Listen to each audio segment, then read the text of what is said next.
Good afternoon, colleagues, good afternoon, staff, and good afternoon, visitors. The Caddo Parish School Board meeting is called to order. We are excited to introduce a new initiative this month that allows our students to be more involved in board meetings. Today, we are excited to have Miss Lily Drock. Miss Lily Drock from Northwood High School, who will be serving as our Caddo Parish Student Leader of the Month. Please welcome Miss Lily Drock to the mic.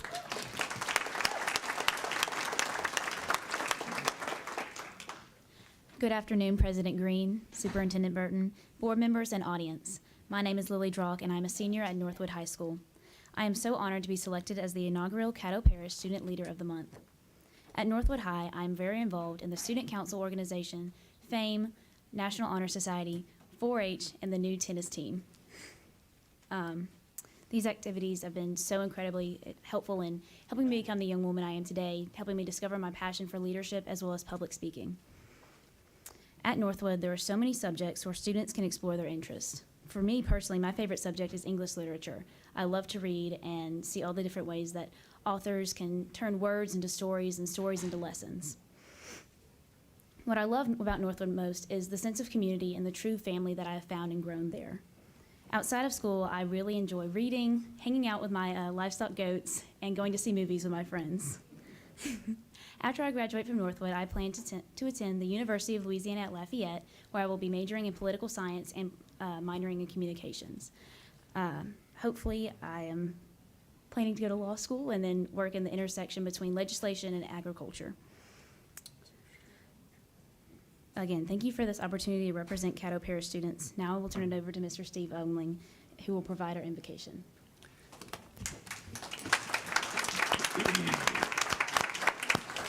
Thank you, Lily.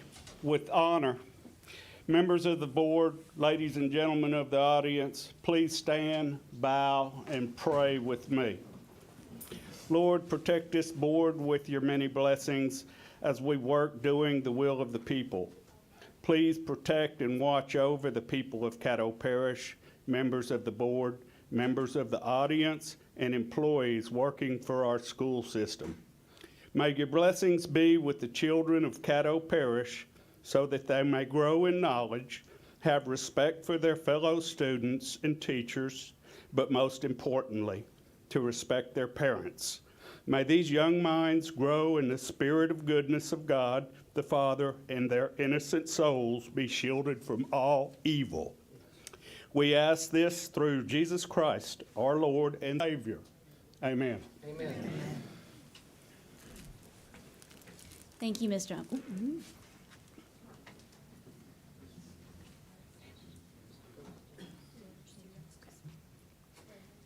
Thank you, Mr. Umling. To showcase a little more of District 1, please welcome to the stage Jeremy Walker, a second grader, Delazia Hernandez, a third grader, Exie Brooks, a third grader, Chase Brown, a kindergartner, and Shani Brown, another kindergartner, students from elementary school who will lead us in the Pledge of Allegiance.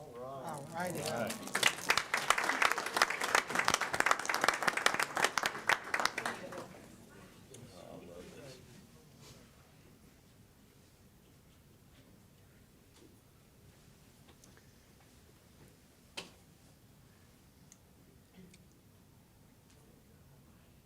I pledge allegiance to the flag of the United States of America and to the republic for which it stands, one nation, under God, indivisible, with liberty and justice for all. All right.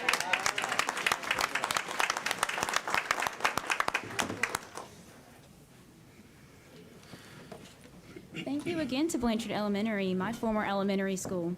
President Green, I will now turn the floor over to you for tonight's proceedings, but before I do, I want to say thank you to the Northwood's teachers and administration for supporting me and to my family and friends. I'm so grateful to represent Northwood High and District 1. Thank you so much. Oh, thank you so much, Lily.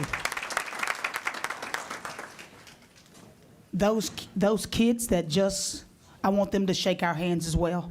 Where are they? Hey, so nice. Nice meeting you. Can we have our Blanchard students who led in the pledge please come up as the board members would like to shake your hands?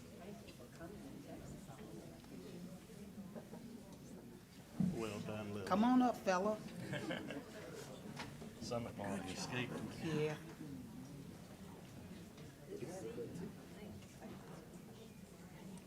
Thank you for coming. Good job. Good job, buddy. Good job. Done headed out. Yeah.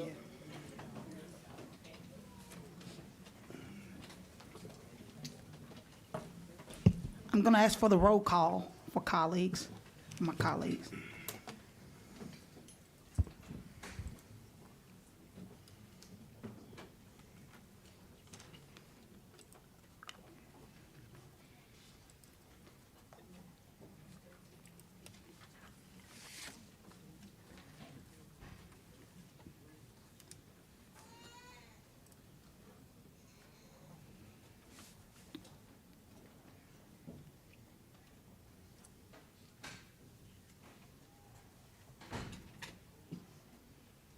Okay. I'm going to turn it over to Mr. Burton for presentations and recognition. Wait, I apologize. Consideration of minutes.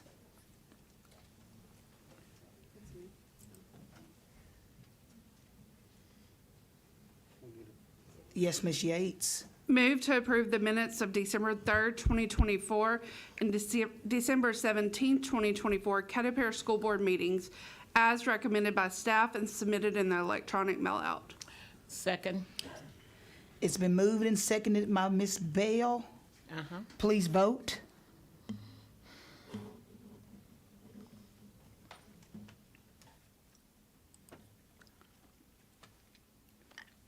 I got ahead of myself, so now we'll turn it over to Mr. Burton for presentations and recognition.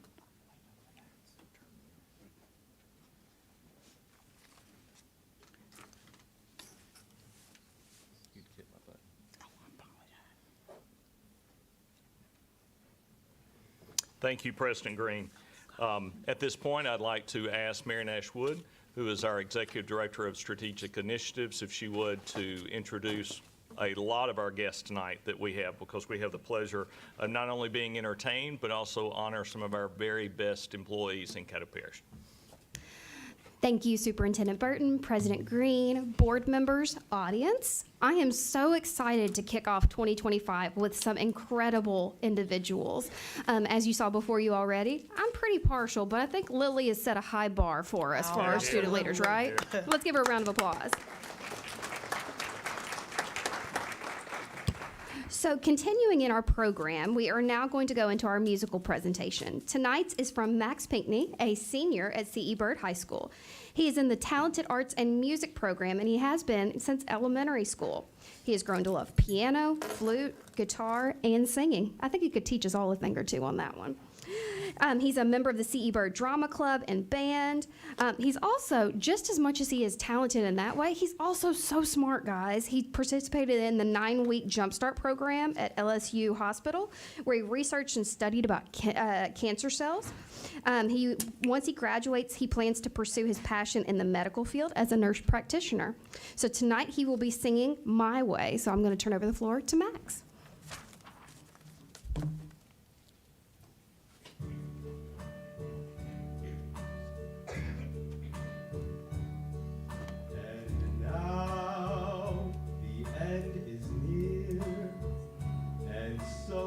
Face the final curtain.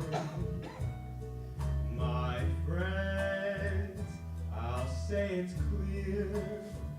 I'll state my case, of which I'm certain. I've lived a life that's full. I traveled each and every highway, and more, much more than this, I did it my way. Regrets, I've had a few,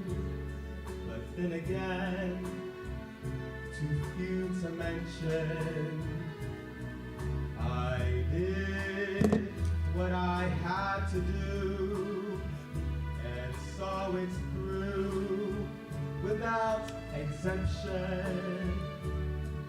I planned each charted course, each careful step along the byway, and more, much more than this, I did it my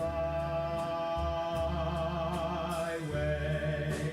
Yes, there were times, I'm sure you knew, when I bit off more than I could chew. But through it all, when there was doubt, I ate it up and spit it out. I faced it all, and I stood tall, and did it my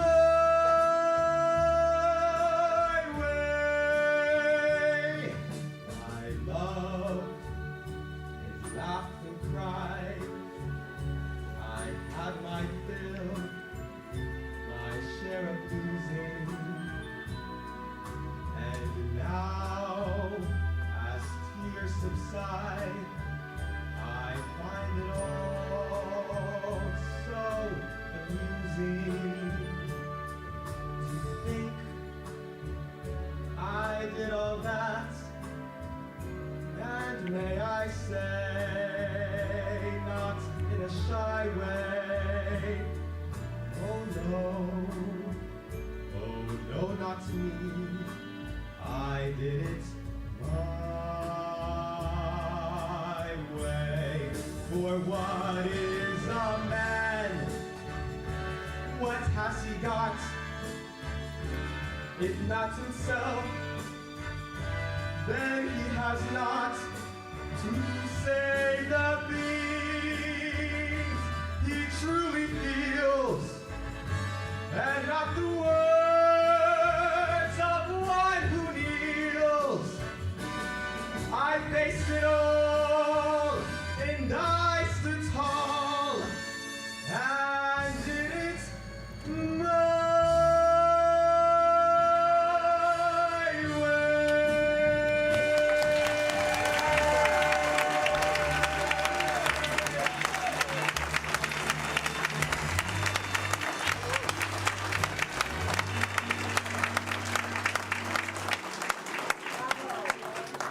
Way to go. Yes, it was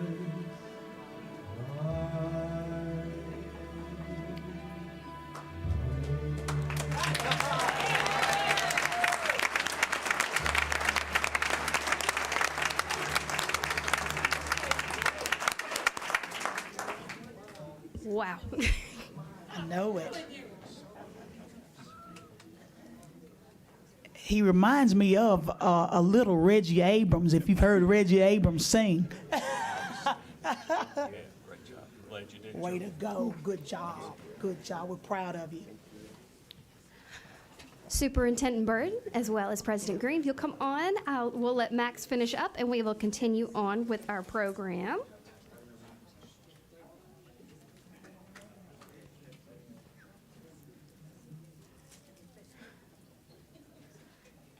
Can we just one more time give Max a round of applause as he did it his way?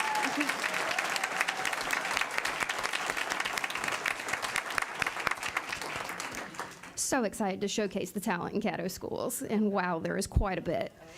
So continuing on with someone you've already seen, but we cannot wait to bring her back. We are excited to recognize our inaugural Caddo Parish Student Leader of the Month.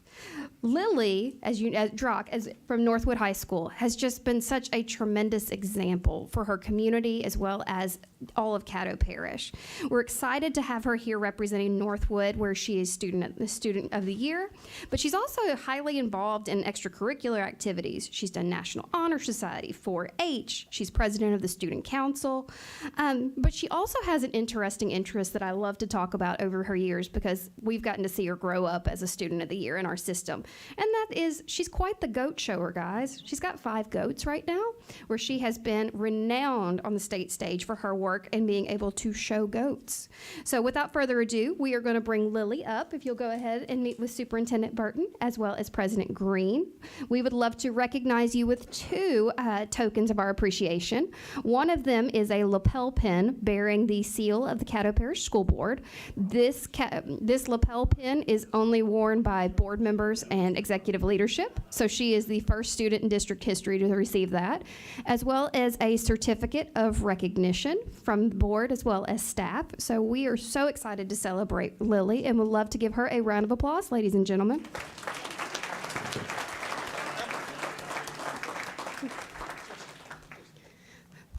That magnet's not wanting to cooperate, is it?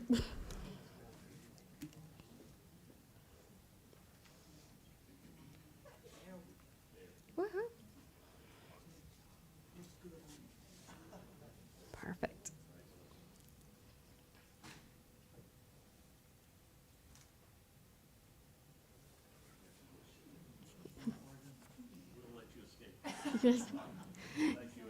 Yes, in her, congratulations. We're going to let her run on out as she celebrates with Northwood for their open house, where she is leading and continuing to do incredible things. So thank you again, Lily. Continuing on in our program, we've got some exciting information to be able to share, and it is to introduce to you our fall emerging leaders in Caddo schools. So Caddo Parish is proud to welcome this year's fall cohort of emerging leaders. This is a group of dedicated educators committed to making a lasting impact on the lives of students and the future of our school system. The emerging leader track is tailored for educators stepping into administrative roles. It equips participants with the tools to lead diverse communities, tackle complex challenges, and drive results. Participants engage in hands-on school-based tasks, simulated leadership scenarios, and self-paced learning modules, all while receiving expert mentorship from Caddo Parish seasoned leaders. So without further ado, I want to invite Dr. Matthew Mitchell up as we begin to recognize our cohort members. Sorry, I had to pull them all the way from the back corner.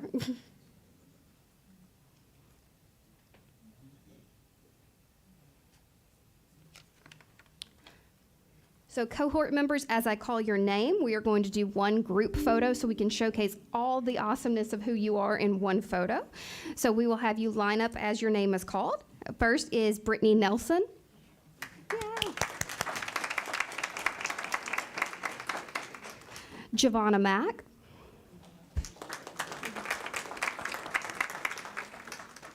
Tara Decker Jones.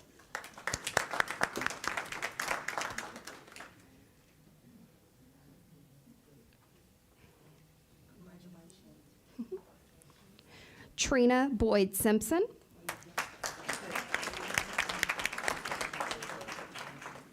Vanity Thomas.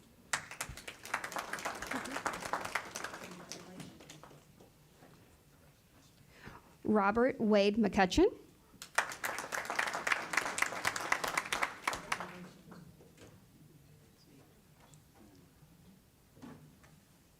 That's all.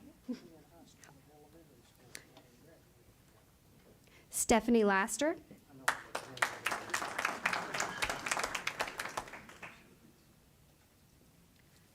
Shakira Lemon.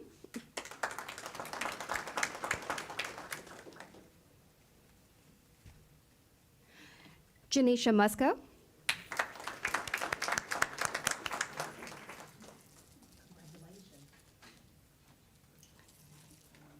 Shayla Cooper.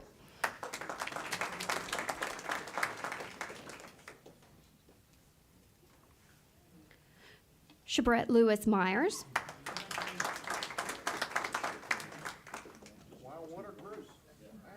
Starting doubling up. It's a good problem to have, having so many dedicated leaders. Come on. Samantha Green.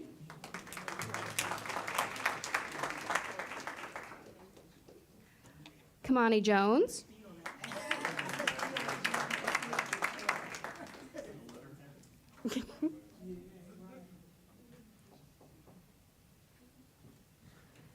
Geraldine Harris.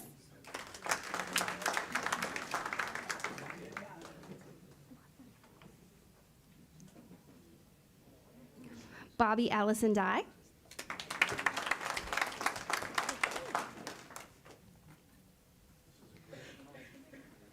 Gwen Clavayo.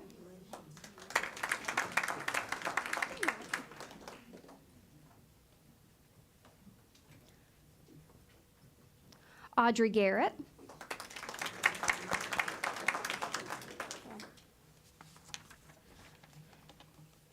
Renee Michael.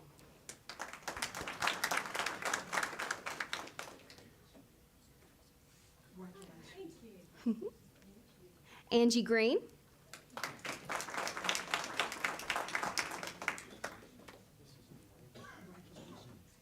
Angela Harris.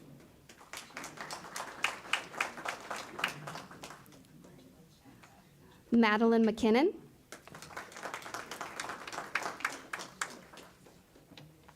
Yolanda Mason Jones.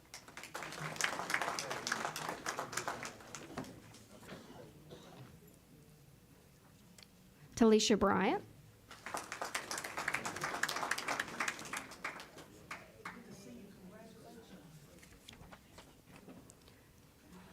Maya Hunt.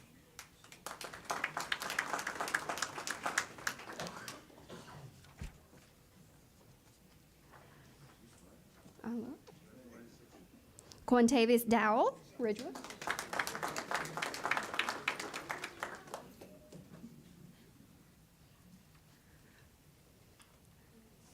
Brighton Johnson.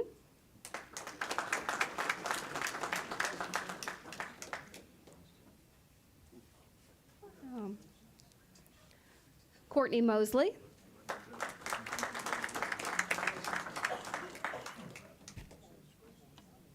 Johanna Page. Jonna Page, I'm sorry. Jonna Page, I'm sorry.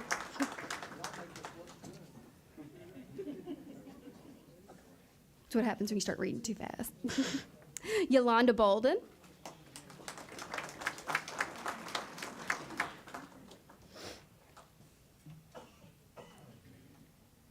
Jennifer Dees.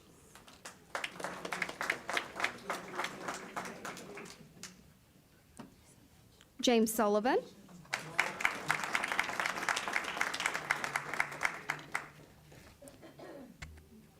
Jason Chandler.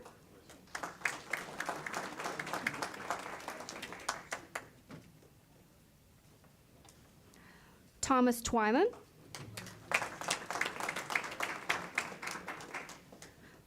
LaGreta Hawthorne.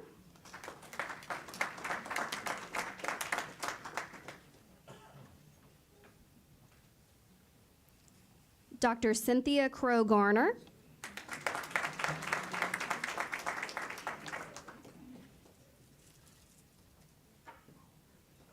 Nicholas Williams.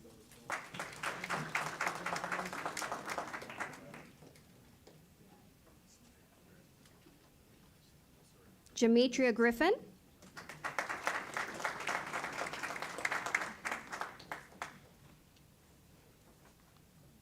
Latoya Pouncey.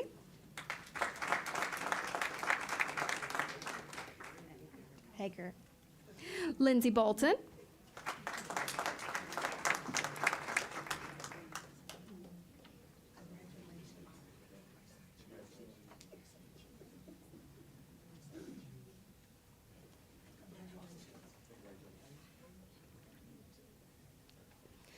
Ikatri Fuller.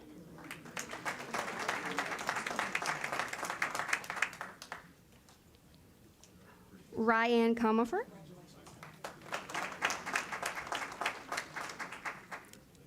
Patrick Dennis.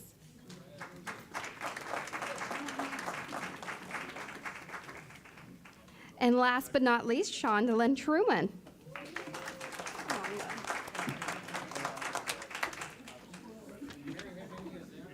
Supposed to be 40, is it 48? Heck yeah.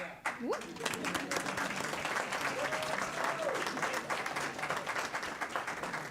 So we're gonna get one group photo, Steve, how to, We'll spread down here. yes, that's what I was gonna say. All right, we're gonna try and do this. We're gonna use the whole stage. All right. Front row.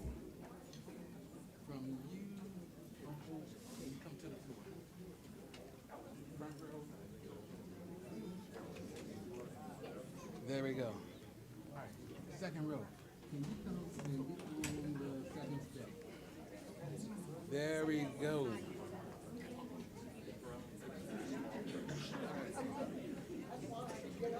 Oh, if that's the case, then I feel like I need to move my neck.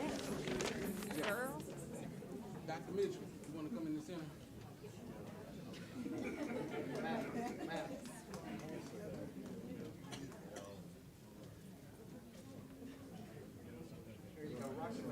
Let us know when to smile. All right, we're going to take two, okay? All eyes Big right here. smiles. Ready? 1, 2. All right, one more. Ready? 1, 2. We're good. Ladies and gentlemen, if y'all could just stop a minute. I wanted to recognize this group because of the fact, many of you do not know, we have 2 concurrent projects going on at the same time as far as leadership development. We have this group that is those that are in classrooms, that are in support roles, that one day possibly may be an assistant principal. But we also, and that's our aspiring leader group. You all, we've never had a group this big. No. And so I don't know if you remembered, we began this just a couple of years ago when we were proud, I think when we were able to graduate, I think 12 or 14 at the time, but to be able to fill this stage with potential leadership in Caddo Parish is very refreshing. So hats off for them. They earned nothing for this. They gave up their own time. They came in the evening. They mentored. They went back to their schools and did a lot of work. So we're incredibly proud of you and can't wait for the difference that you're going to make in Caddo Parish. Okay?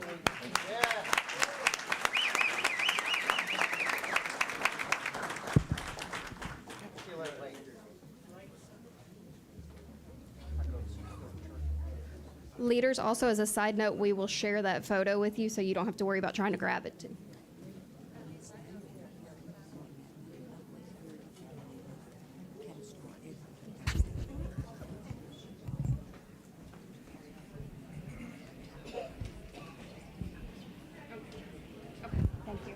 Thank you. We'll let these leaders move a little bit and then we'll finish with our last presentation, which I promise is worth the wait.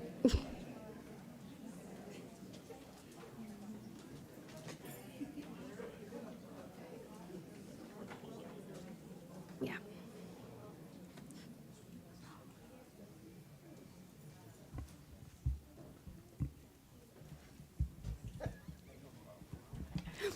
Okay, for our last presentation, we saved some incredible leaders for last. As you saw in our last presentation, we found it fitting. We introduced you to those that hope to, they aspire to be incredible leaders.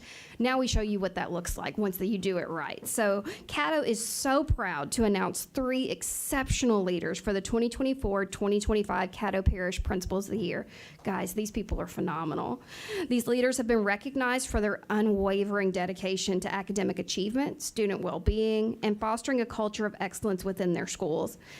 You'll see with all of these leaders, it wasn't lightning in a bottle. It wasn't some magic bullet. It was hours and days and months and years of long, hard work to get this right. So we want to take a moment to say that each of these honorees has made remarkable strides in improving their school performance. This year alone, each one of their schools grew a letter grade. That's incredible. So while they've been doing that, yes.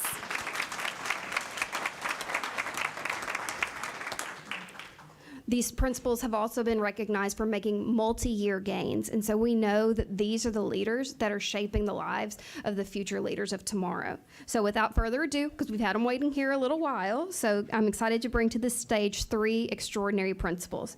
First up, our elementary school principal of the year, Tracy Carthon, Southern Hills Elementary.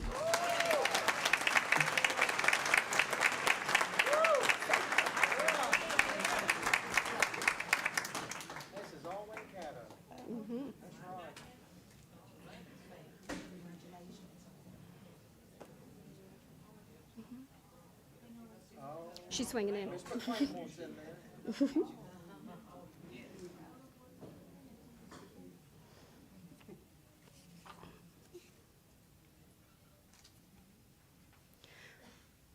Ms. Carthon, I'm going to ask you to hang out for a moment so I can get all three of you while we're in the same room. As we now welcome our middle school principal of the year, that is Nicholas Cunningham, North Caddo Elementary Middle.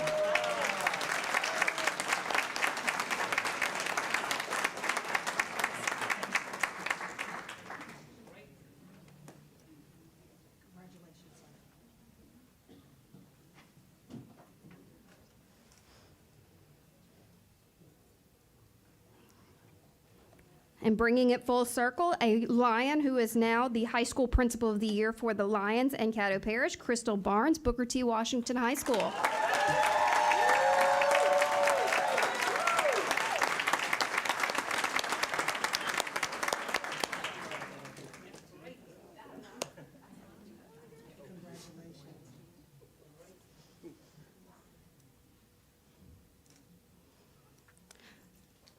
Now, Stephen, if we can get a group photo of all three of them. As we're getting a group photo together, I do want to go ahead and take a moment to apologize to all three of you for pretty much scaring you as we had to surprise you. It's not easy to surprise principals, ladies and gentlemen, although I think we pulled off some pretty good ones. What do you think?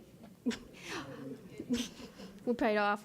So these principals are now competing at the state level. All have submitted their applications, and we know they are going to bring it all the way home for Caddo. Thank you for all you do. One more round of applause.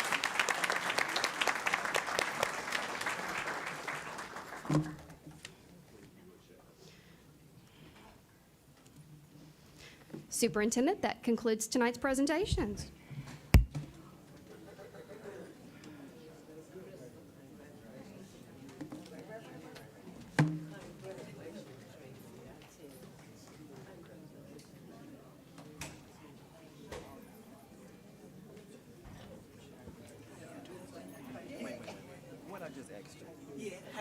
Before the meeting started, I didn't even know you was He said he said we need to get her down here to recognize her. just did that before the meeting. Didn't have no idea you were Just said. 30 minutes later. But you can shake it again. Yes, sir. Absolutely, Nick. Thank you. Absolutely. That's a good group right there.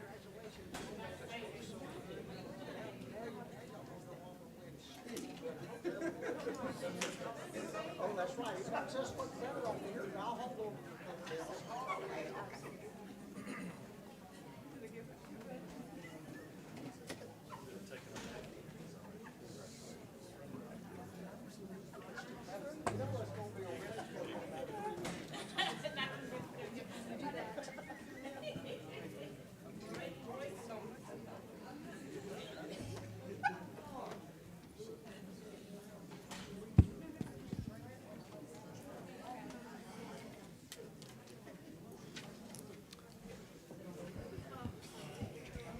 Yeah, that's right.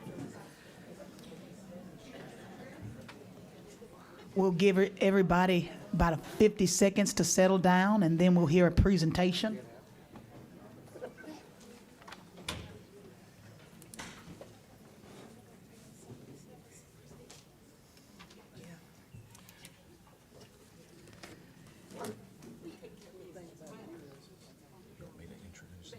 Yeah, I'm gonna turn back over to you. As soon as they leave out.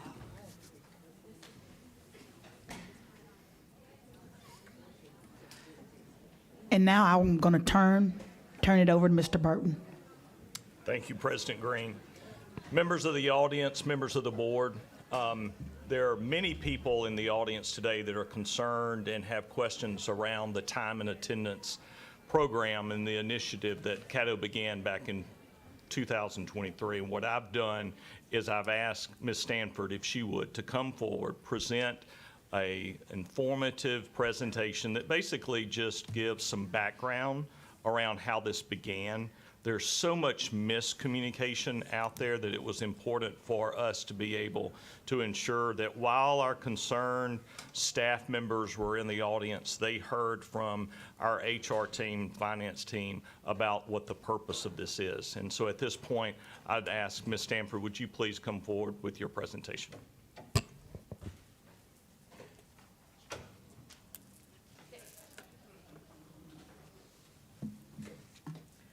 Superintendent Burton, President Green, Caddo Parish School Board members. This will be a presentation on the time and attendance update. Beginning in September of 2023, the Caddo Parish School Board entered into a partnership with UKG. You'll hear it called time and attendance, you'll hear it called UKG, but what it is a chronos system. And from September of 2023 going forward, we've worked to build systems around what the needs are. for Before you Caddo go Parish any School. further, can you please speak a little bit more into can't the hear? mic, because I'm sorry. we can't hardly hear. I'm Yeah. sorry. And I usually have a really loud voice. Can you hear me? Is that better? A little bit. Okay. Starting in 2023. Nope, we lost. Just a second. Mic just went off.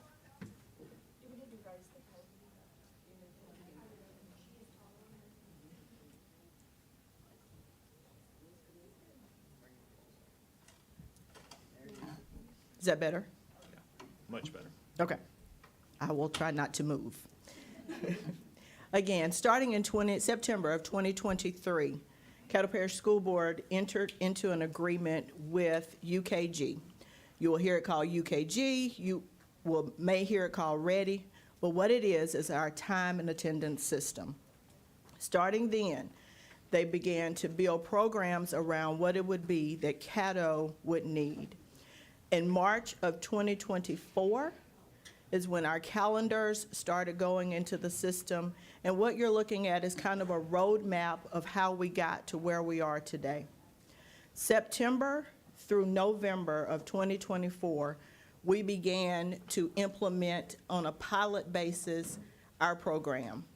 And then in January of 2025, our schools came on board. I know you want to think, so why? Why are we going into this system? What are we doing this for? And I want you to know that it's centered around efficiency, empowerment, and safety. The efficiency on this program is it streamlines our timekeeping processes and it reduces errors while moving us into a paperless system. Prior to this, we had many different systems of record keeping around the district. The empowerment part of it is it provides employees with some real-time data on their own time and leave. You are empowered as the employee to look at your dashboard and to see what time you need to put in, what time you have available, and all of those leaves that come with that. And then there is a safety feature to it.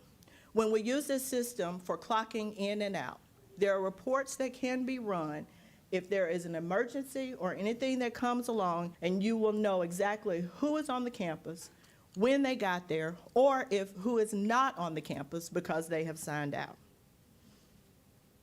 What you have here is a picture of what this clock looks like. You will see that it's punch in, it's time off balances, transfer and travel is used if you are to leave your location and go to another Caddo location. You would transfer and travel. You'll see the button that says request time off, and you will see request for your timesheet. Everything is on that button, and you are in control of your own timekeeping. The dashboard is what the employees see. When you log into Ready, you see this is a central employee that earns vacation. You see your vacation time. You see your current and your sick balances if you were to take off. You would use this same dashboard to request leave. If you look on the calendar, you can see that immediately this person has requested leave. It's marked on 16 and 17, they're off. This would be the same thing for a school employee. If they were to request leave, it immediately comes right to that system and you're able to see, and they are in control of what happens with that. Our bookkeepers on the campus can run reports and then see what happens from there. So then I know you think, using this time and attendance system, who is it? All employees are to use the UKG system to clock in and out each day. According to policy GBAA, teachers should record daily when they report to work and shall sign out if they leave before the end of the instructional day. What we have asked, because of the safety component of this, is that everyone clock out as well as clocking in. Because if you clock out, then we know who is not on that campus, and if you have not clocked out, then we know we should be looking for you if something happens. As this system also serves as a safety measure, like I said, the district has implemented a procedure to account for which employees are in the building, and that is why we're asking to clock out. Now, using this system, it is a facial scan. The facial scan has been done, and I did want to find some data for you guys so that you would know.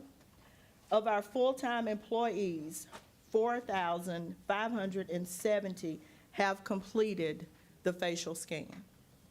We have 472, and that number is going down each day of people that have not.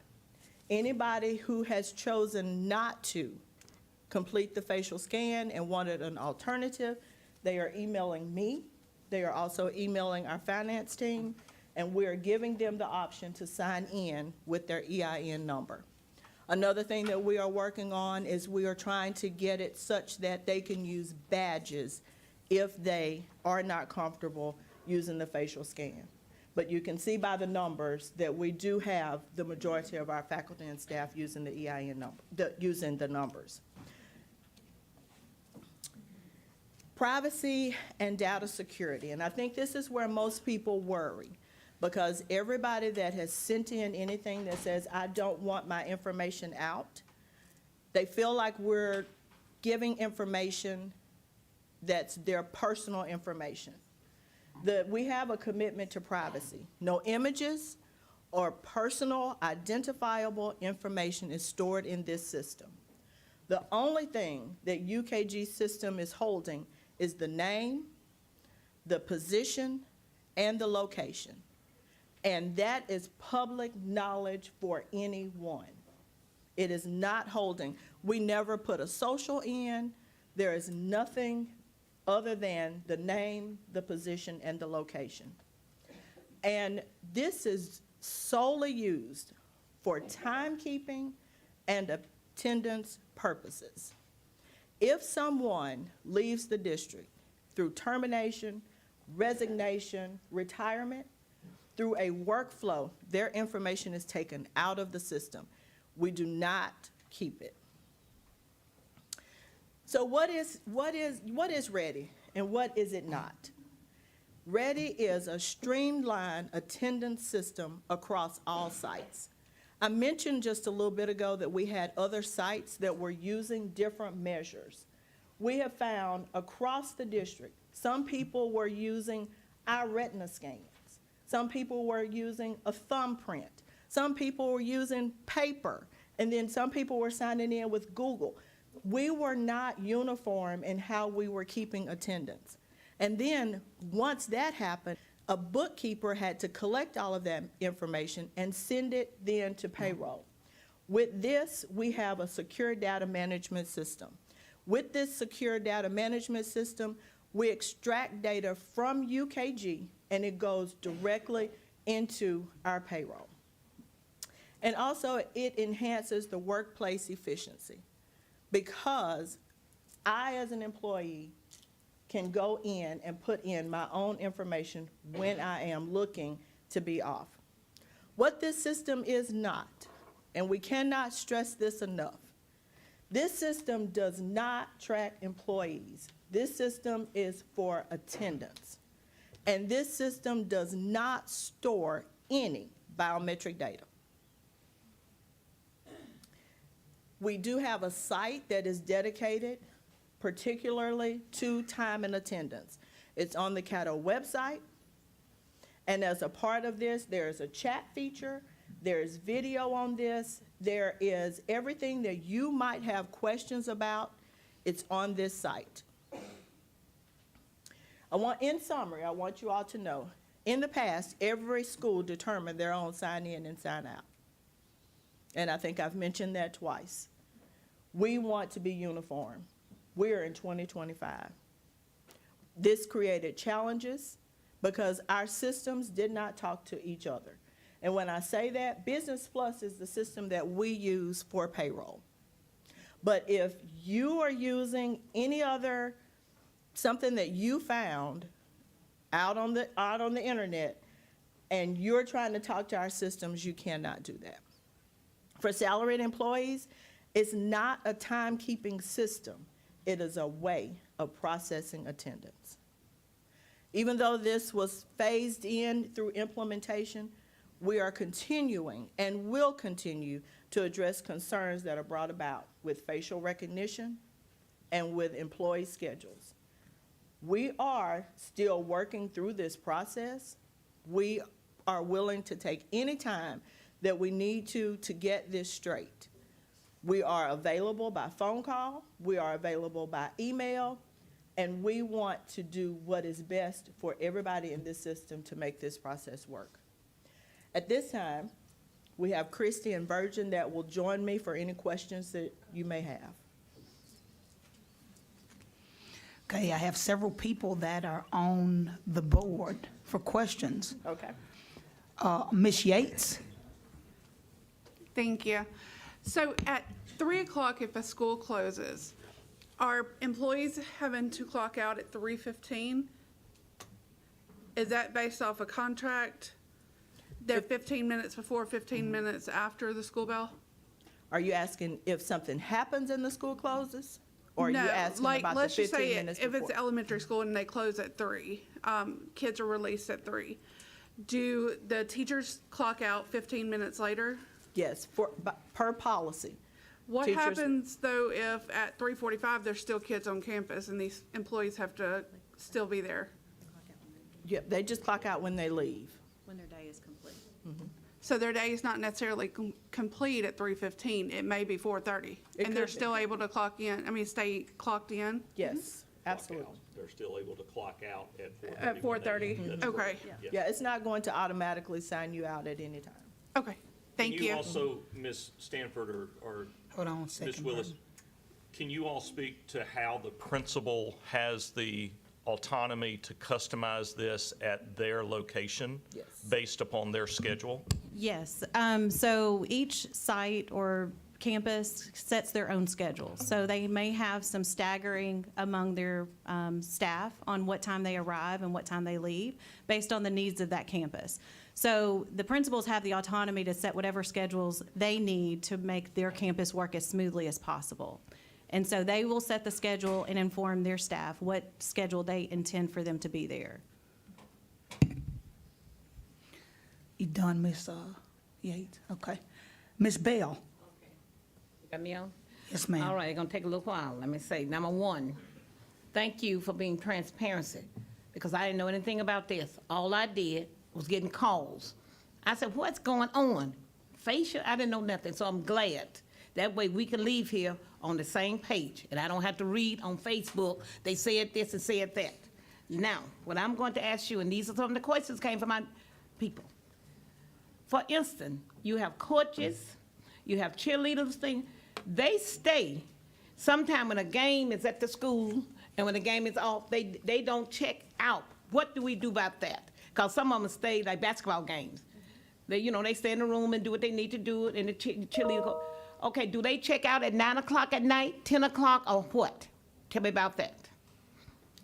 Yes, they would clock out when their day is complete. When the day is complete? When their day is complete, yes. Okay, Yeah. now, Now, we have some, and I'll just add to this. So we have some after-school programs that run after the day is complete. Okay. So this system does also allow for us to add another feature that will track those extra hours worked for these additional programs, so like after-school tutoring and so forth. So we have not turned that application on yet because we want to make sure we get in the process of a unified system and everybody understands how the current system works for tracking daily attendance. But once we turn that on, The staff member would clock out for their regular day, and then they would clock into that what we consider extra duty or that after-school program, Okay. so that we could accurately track their hours and pay them for the time that they commit to whatever that program is. So right now, we're doing that by paper or a Google Sheet in some cases. It all varies depending on the program. Okay, all right, you saying that, now you said they can either go with the ID number, you're working on the badges, and you're working on, and the facial. So that means, nobody can call and tell me, Ms. Bell, they made me do facial. That means they make, that employee make the decision, right? Or who make the decision? So the district made a decision for facial. Okay, If an employee does not choose to do facial, they send me an email with a reason saying why I don't want to do facial. We respond back, and they can sign in with their EIN. And we are Okay. working toward going to a badge. So okay, so let's get this straight again. I wanna make sure, because I want all this to go out right. The district said facial, but if I say I want to go with the EIN number, then I call you and take your business, and you got me like that. Yes. So you're not making nobody stay on facial. No. Unless they want to, I mean, unless they decide to do something different, right? They have that choice. If they call you about they don't want facial. They do. Okay. But go ahead, Mr. Burton. But- And Ms. Bell, we also put that in writing. Oh, Yes. that's what. And as soon I'm as coming to we that met part, with too. staff and we came up with that determination, we sent that in writing to every principal that afternoon. Oh, So thank you. yes, they So that have the mean principal would opportunity. explain. Yes. They Okay. have the opportunity, and we've met with every department here at central office, and they are aware as well.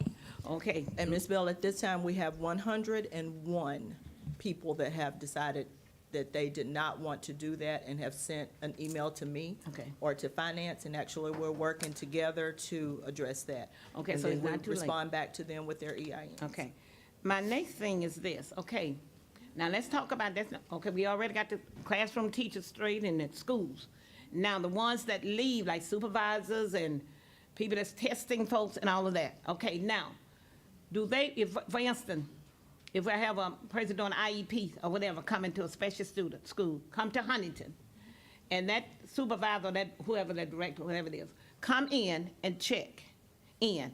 When they get ready to leave, they check out, then they go to the next school. Yes. And check in. Is that it? Yes, ma'am. There's a feature, it's called travel and transfer. Travel is considered work time. So if they move from campus to campus, they're considered traveling, and that's still part of their work time. At the end of the day, wherever they end up, whether it's their home location or another site, they then clock out from that site. Okay. Yes, ma'am. Right now, those are things that I've been getting calls about, so I want to make sure we all on the same page. Yes. I don't need a call tonight and say, they made me do facial. Okay? Thank you. Yes, ma'am. Ms. Bell, I Okay. did put the time clock back up so that you can see that the travel and the transfer Yeah. feature. Okay, I got you. Okay, got you. Thank you. Thank you, Ms. Bell. Mr. Little. Thank you, Ms. Green, and thank you for doing a presentation. I knew this was sort of a long time coming, and I want to thank staff for reversing the requirement on facial recognition, because initially that wasn't the case. And employers were basically told that if they did not comply with that, it would impact their employment status.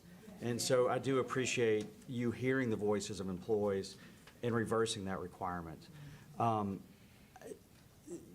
Efficiency was one of the motivations, but I'm hearing that that's not necessarily the case. And I realize that we're sort of building a plane in flight, but I'm hearing from several people, and maybe I've heard from all 101 that have opted out, but they're not telling me that it's efficient at this point. And I do have a question about who's exempt. For example, when you show up at work, Ms. Stanford, do you sign into a system? I absolutely do. Okay. I sign in and sign out. Okay, so no employees are exempt. No employees except for right now, our bus drivers and our bus aides Okay. are not in the system. Everybody else is. But yes, I sign in, I sign out, I travel, I transfer. Okay.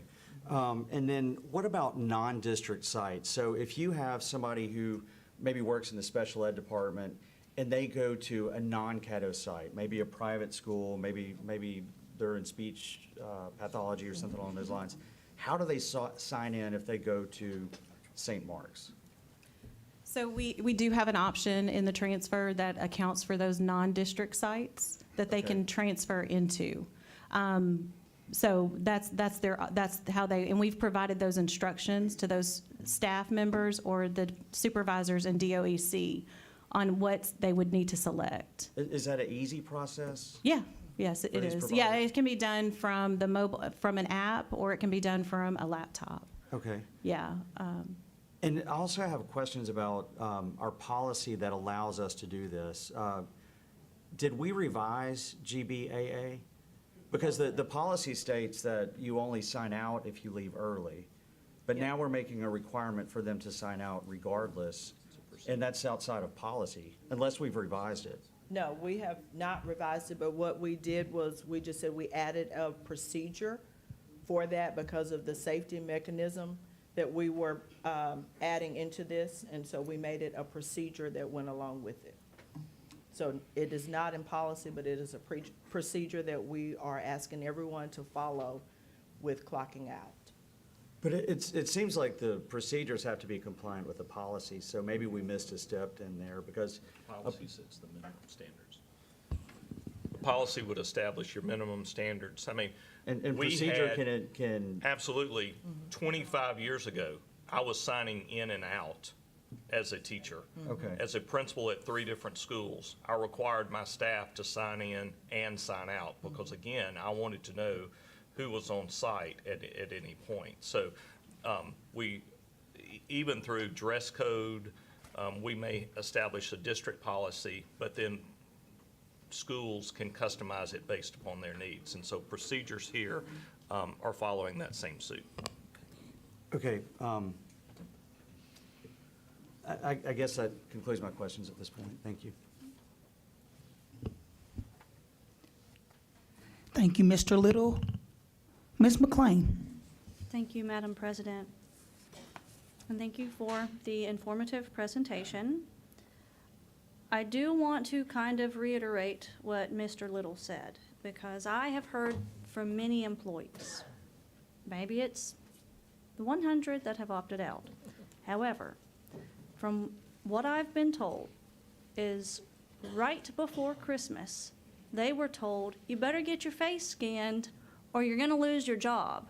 And they were forced into it because they thought they were going to come home from Christmas and not have a job anymore. And I think that was an unfair tactic. And weeks, Mr. Burton can attest to this, I started calling him and bugging him immediately as soon as I heard about this. And I know that y'all put out the ability to opt out, but at that point, many of these employees felt forced into a corner where they had to violate their own privacy and acclimate to this facial recognition system that they didn't want to be a part of. I don't know that it's more efficient. I've gotten a lot of complaints about really specific things that I couldn't understand because I'm not using the system, but they're understanding it and they're telling me it's not efficient. I've also been told is there an app on their phones that they have to use for this that can get in, that's on their personal cell phones? It's an option. It's not required. Okay. So it's an option. Okay. So anything that an employee can do, they have three ways of accessing the system: the website, the time clock, or a mobile app. And so the app is optional. It's not required. I spoke to someone this morning who told me she's not able to just use her employee ID number to log in. And so she's still having to do, I don't know, maybe a paper timesheet or something. She has emailed, she's not hearing back. So I don't know how frequently this kind of thing is happening, but I don't see this as efficient. I mean, how often do we have these emergency events where we have to account for everyone in the building? I mean, really, when was the last time Caddo had an emergency event where we had to account for everyone in the building? We're hoping not to happen. We've had 2 incidents. Hey, before you start, Mr. Burden, Hey, I'm gonna ask you, you have to keep the clapping to a minimum so we could all hear. We understand your concerns, but we have to hear. Thank you so much.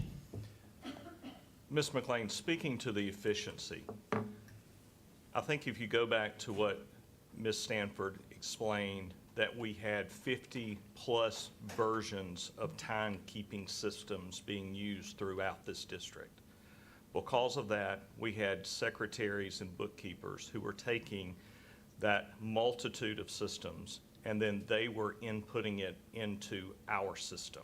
It was not efficient. It's still not efficient doing it that way. And so what we've tried to do, again, that began way back in 2023, is let's provide a consistent way where our time and attendance system, instead of having 50-plus versions, that's left up to a principal to determine which one they want to use, in many ways fund the one of their own school funds to pay for that. Let's create a system by which there's a consistent policy or a consistent procedure that then talks to Business Plus. This allowed there to be no lag time. In the past, you talk about lack of efficiency, an employee many times would search to see how many sick days did I have left? Did I put that day in correctly? And they were having to wait until payroll ran or our paper-based system caught up with them for them to get instant information or accurate information. Now, because we're using an efficient program, they're getting instant. What's not efficient, and I think what you're going to hear, what we've heard that we've addressed, is that sometimes there may be lines signing in. Well, we're addressing that because of the fact that we're giving additional cameras where needed. So if there needs to be multiple sign-in spots, we will do that. But as far as efficiency, there is no doubt this system is much more efficient, it's much more accurate, and it's giving our employees instant information. In the past, they've had to wait a couple of weeks to receive this information. So when we speak to efficiency, that's what we're speaking to. I think we're really sacrificing employee privacy and their trust for convenience, and I've got to say, I really don't agree with it. And I put in a board request 11 days ago to find out if this software is NDAA compliant, and I have not received an answer while we're here. Do we have an answer on that yet? The Louisiana state law, it's revised statute 39-1753. It requires that any software or surveillance equipment is NDAA compliant, which means it's essentially not manufactured by any of our adversaries, China, Iran, etc. If it is, then the vendor of this software, if it's compliant, then the vendor of the software would have to provide a certificate showing compliance. If not, then they need to refund us our money. So I don't know that this, I'm not sure if this, and that would be a question for the attorney, but I don't know if this falls under surveillance because it's not surveillance cameras or anything to that nature. But I do know that UKG is a state U.S. company with their headquarters in Massachusetts, and that's where they manufacture the clocks. So we also did purchase, just for your information, we did purchase these time clocks and signed our contract under state contract. So they have already been an approved vendor of the state of Louisiana. Then that vendor should be able to very easily provide an NDAA compliant certificate. And I asked for this 11 days ago. And so we do need to make sure that it is NDAA compliant. Okay. Also, I asked for a cost, including an annual renewal cost. Do we have that information tonight? I don't know if I can round an approximate cost. Mr. Howard? Oh. Okay. Does he have a button he can press? Or Ms. Willis, you can I probably. received that request Friday afternoon. I will get that for you. I don't have it right now with me. Do we have a ballpark? Ms. Willis can give you a ballpark. I believe the annual cost is around $200,000 for Annually. the number of staff that we have. And it was approved as part of the 24-25 budget. Okay. I think I've made my points. I'm not a fan of this. I think it's invasive. I think it has violated the trust of our employees. I think many of the ones sitting in the room would agree with that. I hope that this is something we can look at just not renewing and spending $200,000 on annually. Thank you. Thank you, Ms. McLean. Mr. Rochelle? Thank you, Madam President. It's very interesting. Ms. McLean and I, we agree on a lot of things, and sometimes we don't agree on things. This may be one that we don't necessarily agree on, is we are in the 21st century, and I'm going to tell you that Caddo Parish is actually behind the curve on some of the safety and security. This board, hang on, I'm going to speak for myself.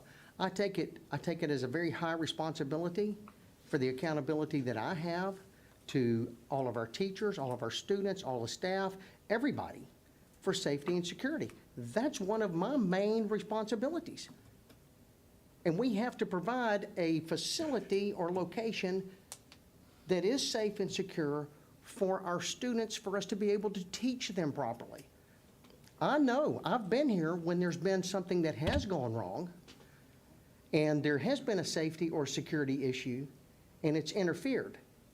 I know what it's like on that end. I've gotten those phone calls. I have received the phone calls and emails concerning this particular coming into the 21st century, and I've gotten the phone calls on this. Personally, this is a safety and security concern. It is for me. It is for me. I can tell you this. I have visited, I've been in corporate buildings I don't want to say all over the country, but I've been around enough to know I don't even get into their building as a visitor without going to their security, providing some type of identification, and getting a little card or whatever else are going, we know that you're here. And that is all over the place. There are facilities, and again, we're behind the curve on this. Do y'all want us to keep the properties and our children and our staff safe? If the answer is yes, I think we're going in the right direction, okay? Again, that's my opinion. The other thing is, and I'm going to say this, and I don't know, the superintendent staff may not like to hear this. I don't think that we did as good a job of communicating, or that we communicated was surely in the wrong direction. But when anything new is implemented, you know, how many of us have bought, especially with technology the way it is, and we're just trying to figure out how to use the remote control on a TV. And we're just trying to figure it out, how to get to a new channel, how to search for whatever else. Yeah, there's going to be a learning curve. I get it. I hope that everybody has enough patience to let us go through the learning curve. As far as, and some of the other individuals of tracking and all of these other things, is this system serves, it serves many purposes, but going from the safety and security, one of the dual purposes in this is not just knowing who we have on our campuses with our children. We have individuals that are salaried. This has no impact on their salary at all. A salaried individual is a salaried individual. That has not changed. What it does do as a dual purpose is it also operates and functions as a time clock for those that are paid by the hour. I don't know about y'all. I've had a lot of people that I've had on my payroll that I paid by the hour, and I'm going to tell you, every minute counts. Could it possibly save us some money? Possibility. May it cost us some more money in other places? Yes, it could. But again, I'm held accountable for the financial, for this institution and its finances. So all of the other benefits that y'all say, those are all great. They really are. Behind this all the way. I do have a question. As I'm talking about safety and security, this is one of the things that has been mentioned so far a few times, is safety and security of data information. Okay. And so I'm gonna make it a little bit more specific, okay? Is the assurance of data storage, the sharing, or what is shared with any third party? Because you did say something about it, but that's one of the key questions, and I think Ms. McLean stated it very clearly, is where's this information going? Is it safe? Or hang on, what information is going, number one, that ever leaves our possession? So, Ms. Stanford did mention this. It's the name, position, location, anything that basically is public knowledge. We are not using this as a payroll processing system, so we are not sharing any Social Security information, personal home addresses, things of that nature. That is handled in a totally different system. So the information is secure. No one has access to the data unless we give them permission to access the data. So that would mean that if we had an issue with the system and we required assistance from a support desk, they would have to have permission from an administrator with Caddo first before they can access our system. And I have communicated with the support desk several times over the last couple of months, and each time that I've sent them a question and it was specific to an employee, I had to assign an agreement first that said, I do need you, or I do allow you permission, which is pretty standard with most support desks, that I do give you permission to log into our Caddo system and look at the issue that we're trying to resolve. Okay, kind of like remote. Like a remote, yes. I mean, because like if you call Apple and they want to, log into your account, you have to give them your specific information to allow them access. Okay, so as far as the facial recognition data information, obviously, somewhere in our computers, we have snapshots, okay, of whatever, however the system does all the little pinpoints and everything, so our system has that information, and that information goes nowhere, not to any third party. It is encrypted and stored in a cloud server, but that is turned into a digital code. So it's a numeric value. It's encrypted. It's encrypted, and that digital image or that encryption cannot be reverse engineered to recreate a picture. Okay. So. Okay, all right. That was one of my biggest concerns. Mr. Burton, thank you so much for asking them to come in and do this and clear the air and confusion. Hopefully this does. I am going to reiterate, I'm not so sure that we communicated this very well. I will agree with Ms. McLean on that, and/or what possibly may have been communicated. You don't have, you can, and I'm done. Thank you all so much. Thank you, Mr. Rochelle. Mr. Burton, did you have something to say? Okay, good deal. Ms. Tharp. Thank you, Madam President. Thank y'all for the presentation. I appreciate it. How does this facial recognition differ from our phone recognizing our face, or TikTok? I don't know all the ins and outs of their processes. What I do know is what we do and what UKG does, and like I said, it does turn it into a digital code that cannot be reverse engineered. I'm not that tech savvy to know how Apple uses that same facial recognition on your phone. I don't know. Okay. I do know though that if I'm on the side of my phone, it recognizes my face enough, but for the time clock to work, I have to be directly in front of the clock for it to work. So a lot of us are using facial recognition, either our phone, our computer, apps that we're using every day. Okay. Right. And I just want to address the safety issue, because really to ask the question of when have we ever had a safety issue that's big enough to That's not the concern. I mean, we have put cameras in school zones now just for the off chance that it could save one life. That's what we've done. And this, if, God forbid, there was a tragedy and we had to know who was on that campus, we cannot be searching for a piece of paper where people have, you know, signed in and signed out. Then we'd be held responsible. Why didn't you know who was on that campus? This gives us accurate data. And it also accounts for those people who aren't assigned to a campus. So with the old way of doing things, those paper sheets or those time systems that campuses had specific for their campus, it did not account for people visiting who are not normally assigned to that campus. So this way, we do have a way to say, this person is assigned to central office, but they're visiting this campus at this specific time. They've transferred into that campus. So we have a better way of knowing who's there.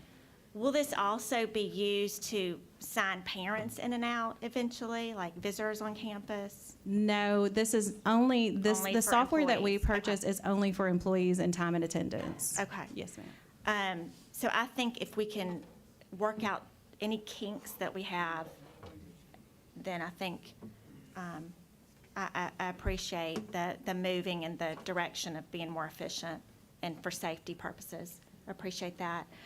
Ms. Tharp, we do continue to meet with the consultant as we are working through, trying to work through kinks and eliminate any problems going forward. So we are continuing to work with the consultant as we're going through this process. And just to reiterate, there's always been a sign-in, sign-out process, Yes. whatever that may have been, but we've always had that for salaried employees. Yes. Okay. All right, thank you. Thank you, Mrs. Tharp. Mr. Umling. Thank you, Madam President. I have like 3 questions, but first I want to make just a slight comment. And I want to say recently, I have just went out of the country, came back, and our government is requiring this facial recognition for global entry. Okay, so this really is nothing that's new. It's been out there and has been being used. With that said, there was one issue that I'm just, let me back up just a little bit. I have been through this paper thing that the school system does, and I know the time that it takes away from a secretary when there's 100 people asking, how much time do I have? How many vacation days? And I do know how the numbers don't get typed in correctly. So I'm aware of all of that. And yes, we do need some sort of a time clock system. One of the things for my first question is that we were saying they could get a vacation day. They could type in a sick day and all of this sort of stuff. So I'm going to back up and say vacation days need approval. Because you can't have everybody take a vacation day at the same time. Correct. So if they type that in, that they're taking a vacation day, what is the next process in this? So that request does go to the immediate supervisor for approval. So if I submit a vacation day, it goes directly to my supervisor for approval before I can accept or be allowed to take that day. So that's the same for sick days. Any time off away from the office goes through an approval process, and that's all done online instead of with a paper form, which is what we were accustomed to using previously. You answered 2 questions with The that. person would get an email saying approved or not approved, so you would know whether that vacation day I or got sick you. day has been approved. And so what that also does is it does add that day to the supervisor's calendar. So the supervisor, the employee has a calendar on their dashboard which shows what days they've requested, which days have been approved, and which holidays are on the calendar for any given month. But the approval process also creates a calendar for the supervisor and the timekeeper, so they're aware of everyone assigned to their campus or their department who will be out on any given day. Okay. Can I throw just a slight curveball in there and say, now I have an emergency? the supervisor is not here, Right. what's going to happen? You know, So I it's, need to know yes, now. I yes. got, you know. Right. So So what's there's next? certain things that, you know, policies dictates that vacation has to be pre-approved. But there are situations where there is an emergency. I can't tell when I'm going to get sick. So the employee has the access to be able to request that time off when they return. But we've also given the access to the timekeeper and the supervisor to submit that request on the employee's behalf if it's an emergency situation in which the employee is not able to come back to work and submit that request themselves. Okay, I want to fast forward just a little bit into the future of technology. Is this system capable of connecting or integrating with our camera systems for recognition to see who comes in, who leaves, and what's going on? I'm not sure. We have not looked into that area of it, and that would be a question for the security department. I'm not too familiar with the current security systems. Okay, my next and probably my last question. Can this be in the future plugged in so that we know students arrive and leave? Is there? No, I think that would be a separate system that we would have to integrate with. Okay. This system is strictly for employees only. Okay. Thank you very much. Thank you, Mr. Umling. Ms. Dozart, I'm sorry, Dr. Dozart. Thank you, Madam President. I am old school and new school.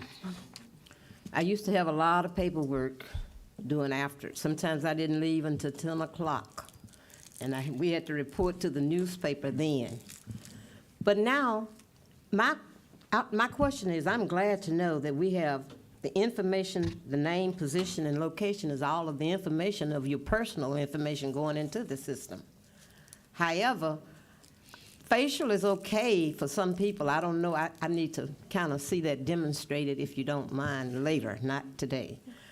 And I would like to know if this system can be used to notify the principal, I say the principal because he's head of the school.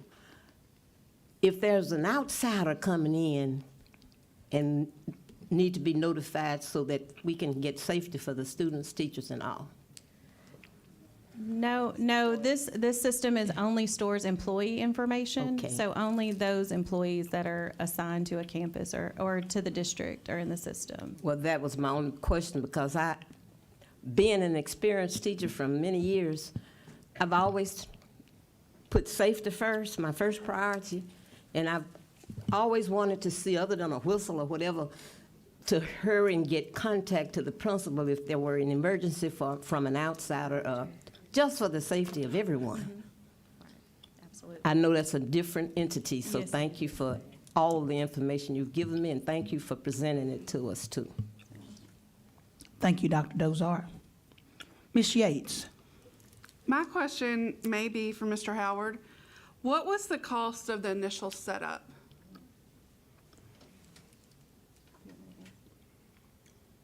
Hold on just a second.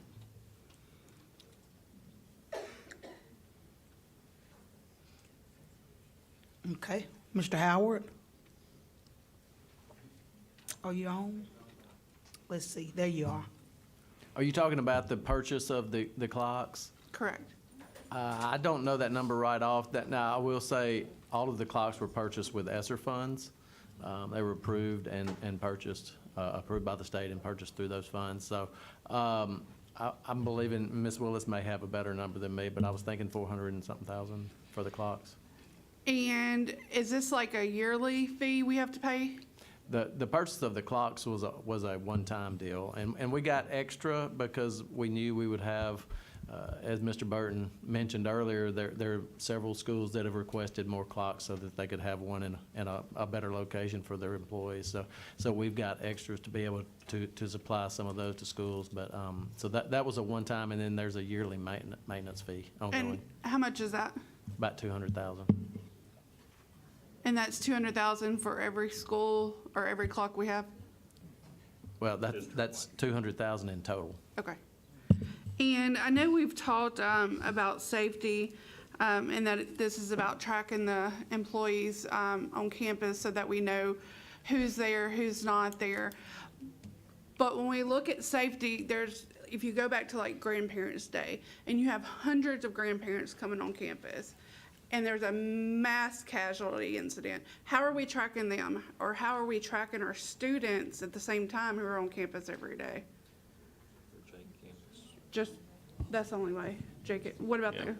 Well, we would be able, through our student information system, which would be J-Campus, to be able to know, and any time that, and part of I know Mr. Gibbs could attest to this, any time that we do any of our emergency drills, we are acknowledging the fact that if we've got to pull kids off of campus, let's say we're exiting the building because of a fire or some type of threat, one of the things that's a part of that is ensuring that we've got that rostering of teachers and students, and we do that through our J-Campus system.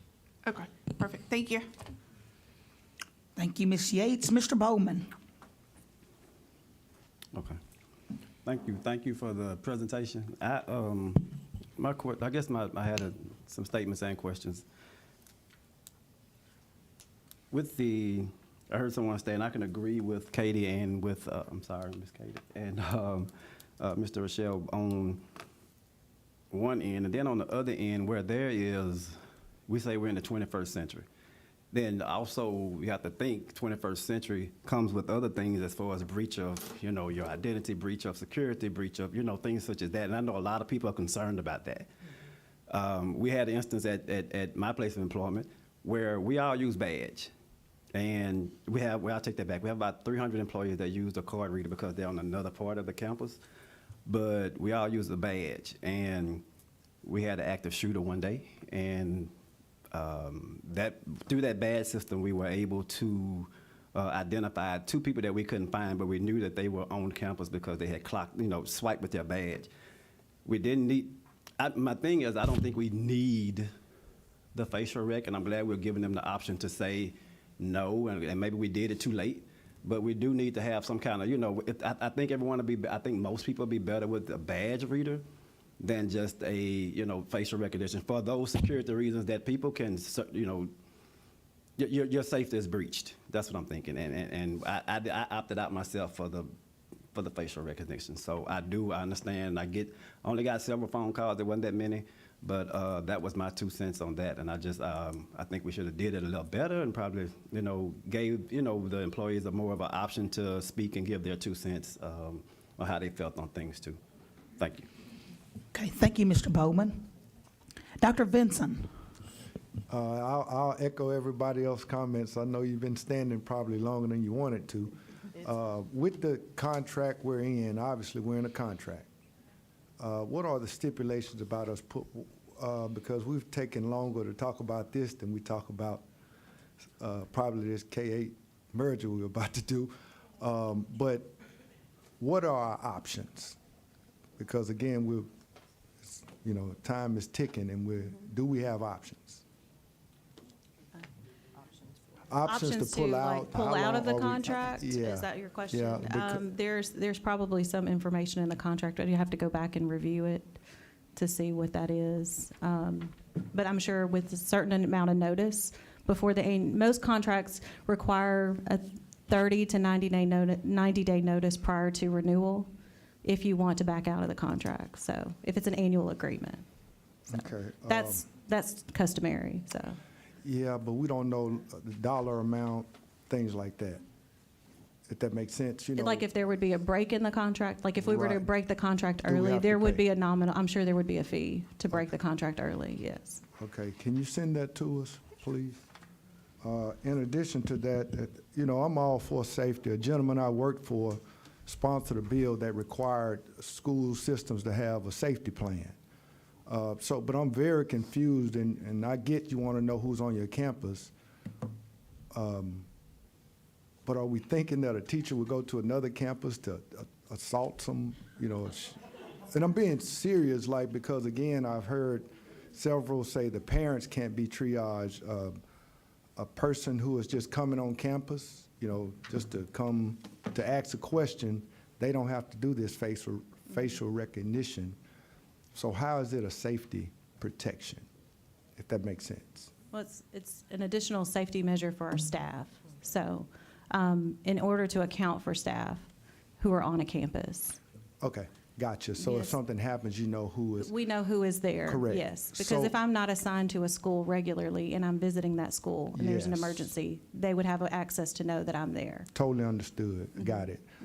Just like the example that was just given, could we move to a fingerprint or a badge system that would mitigate the uncertainty or concern? Because ultimately, everybody had to be fingerprinted, and the badge piece still, there is some information we all have to give at our jobs that's in a system anyway.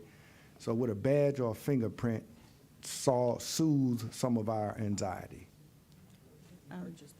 We did not. So the fingerprint would be an additional purchase. So if the district were to move that, that would be an additional purchase, an additional add-on to the clocks.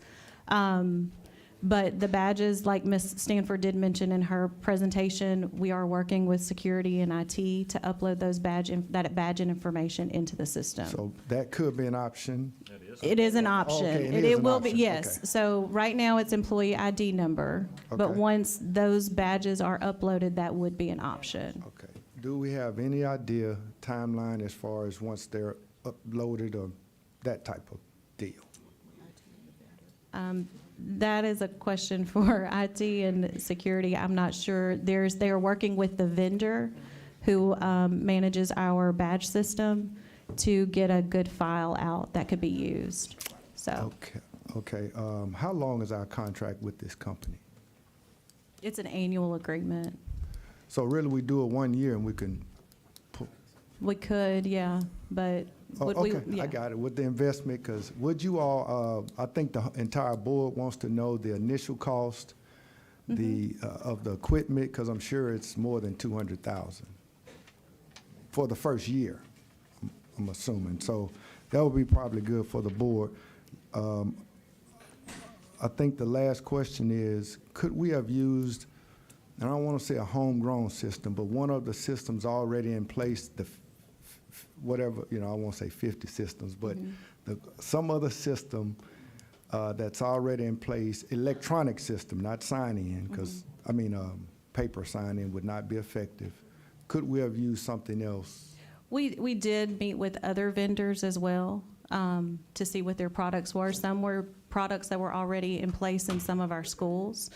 But again, it would have been the initial investment of purchasing whatever time clock related to their system, the initial implementation fee, plus whatever their annual cost was. Okay, thank you. Thank you so much. I just want to say, I think the badge or fingerprint would just help. And you all are already moving toward this, but I think that would help some folks. That's the main issue people are stating, in addition to being able to sign in on their cell phone.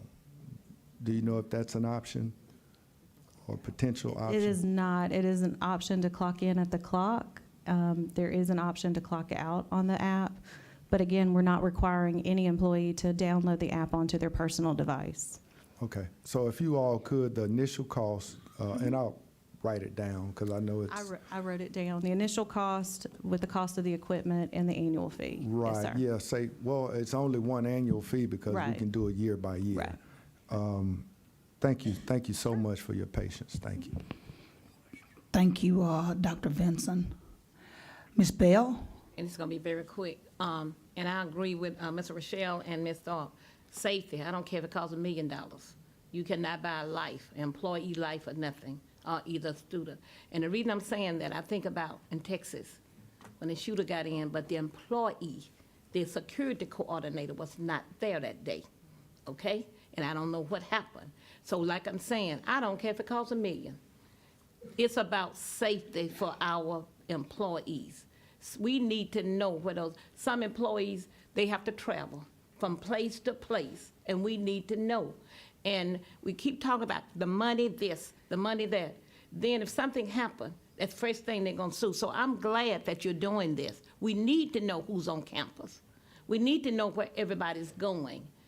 And then, like I say, I think about the coaches, the cheerleaders, all those people that work extra. We need to know. Their families need to know if they call the school. Is my wife still up there? Is my, so I think that whatever we spend, and it's the 21st century. And right now, school shootings is really up there. It's 21st century too. So I'm thinking that I agree with you all that we need whatever it takes to keep everybody safe and find out where they're located. We need to do it. Thank y'all. We needed this. I agree. It should have been explained to the employees because that's where we got the calls from. But thank you all for explaining everything. And now that I feel better, that they can either go the facial or they can call you and on, okay? But it's all about the safety of our babies and the employees. And I don't care what it costs, $1 million, do it. I'm finished. Thank you, Ms. Bell. Ms. Trammell. Thank you, Madam President. Now, we've experienced our first payroll, right? Did we have any issues? Of course. No. I mean, that we couldn't get solved to make sure that the checks. No, ma'am, no. Everything that happened that we found out, we were able to work it out and make sure that we took care of the employee as it relates to his or her money. Absolutely, yes, ma'am. Okay, And now- that's why we phased it in. Okay, but this is the thing that I'm trying to get in my head. Now, one of the things that they were saying is all tied together, your time, the way that you're gonna be paid, your hours, if you're 15 minutes late, 30 minutes late. How can we reassure them that once we get this done, you can look at your time, you can see what it is, you know that it's correct. Staff is there a way in between before it gets to the end that they can look back to make sure? Every employee has access to their own account, and so Mhm. they can look at their timesheet daily, weekly, however often they choose to look at it. Okay, what if I don't transfer? What, if I leave a site in a hurry and go someplace else and I'm not doing step by step? By the end of the day, am I notified that you missed something, you need to get it fixed, Mary? Or Yes. it's gonna be the 15th and then I see my check is not? No, and those missing punches does not affect an employee's check. Okay. What would affect an employee's pay is if they don't have enough days in their balance to account for the days that they've not shown up to work or days they've taken. So Okay. that's the only thing that will affect an employee's pay. Okay, now, Which is the same thing that we've always done. All right, time beyond, I think one of the board members asked about that. Let's say that I'm one of the people that's working with the cheering squad, and I'm there from 6 o'clock to 9 o'clock. Now, you've got that. I'm there 3 days with that. And I didn't clock out, I didn't put it in, but you know I'm there. And then we go back and fix it. So how are we doing that? That's an hourly job, or there's a certain amount of money that's set aside to pay these people? There are certain sponsor budgets out there, so there are certain amounts that sponsors are paid for different activities, extracurriculars, and things of that nature. But that is separate from this. Okay, because I was reading some of the things that were said, and I just want to make sure that we take care. I have no problem. The first time that I hit a clock to go to work, it worried me a little bit because the little numbers that was on there, they're not exactly on the line, and it doesn't look like they're getting what I'm punching in. I'm glad that we're beyond that system, but so we'll look forward to see how it works. But I want to make sure that the people that are out here are taken care of, and that since we have different ways for them to check in, clock out, and do, make sure that each one's got the way they want it. Okay? Thank you. Thank you, Ms. Trammell.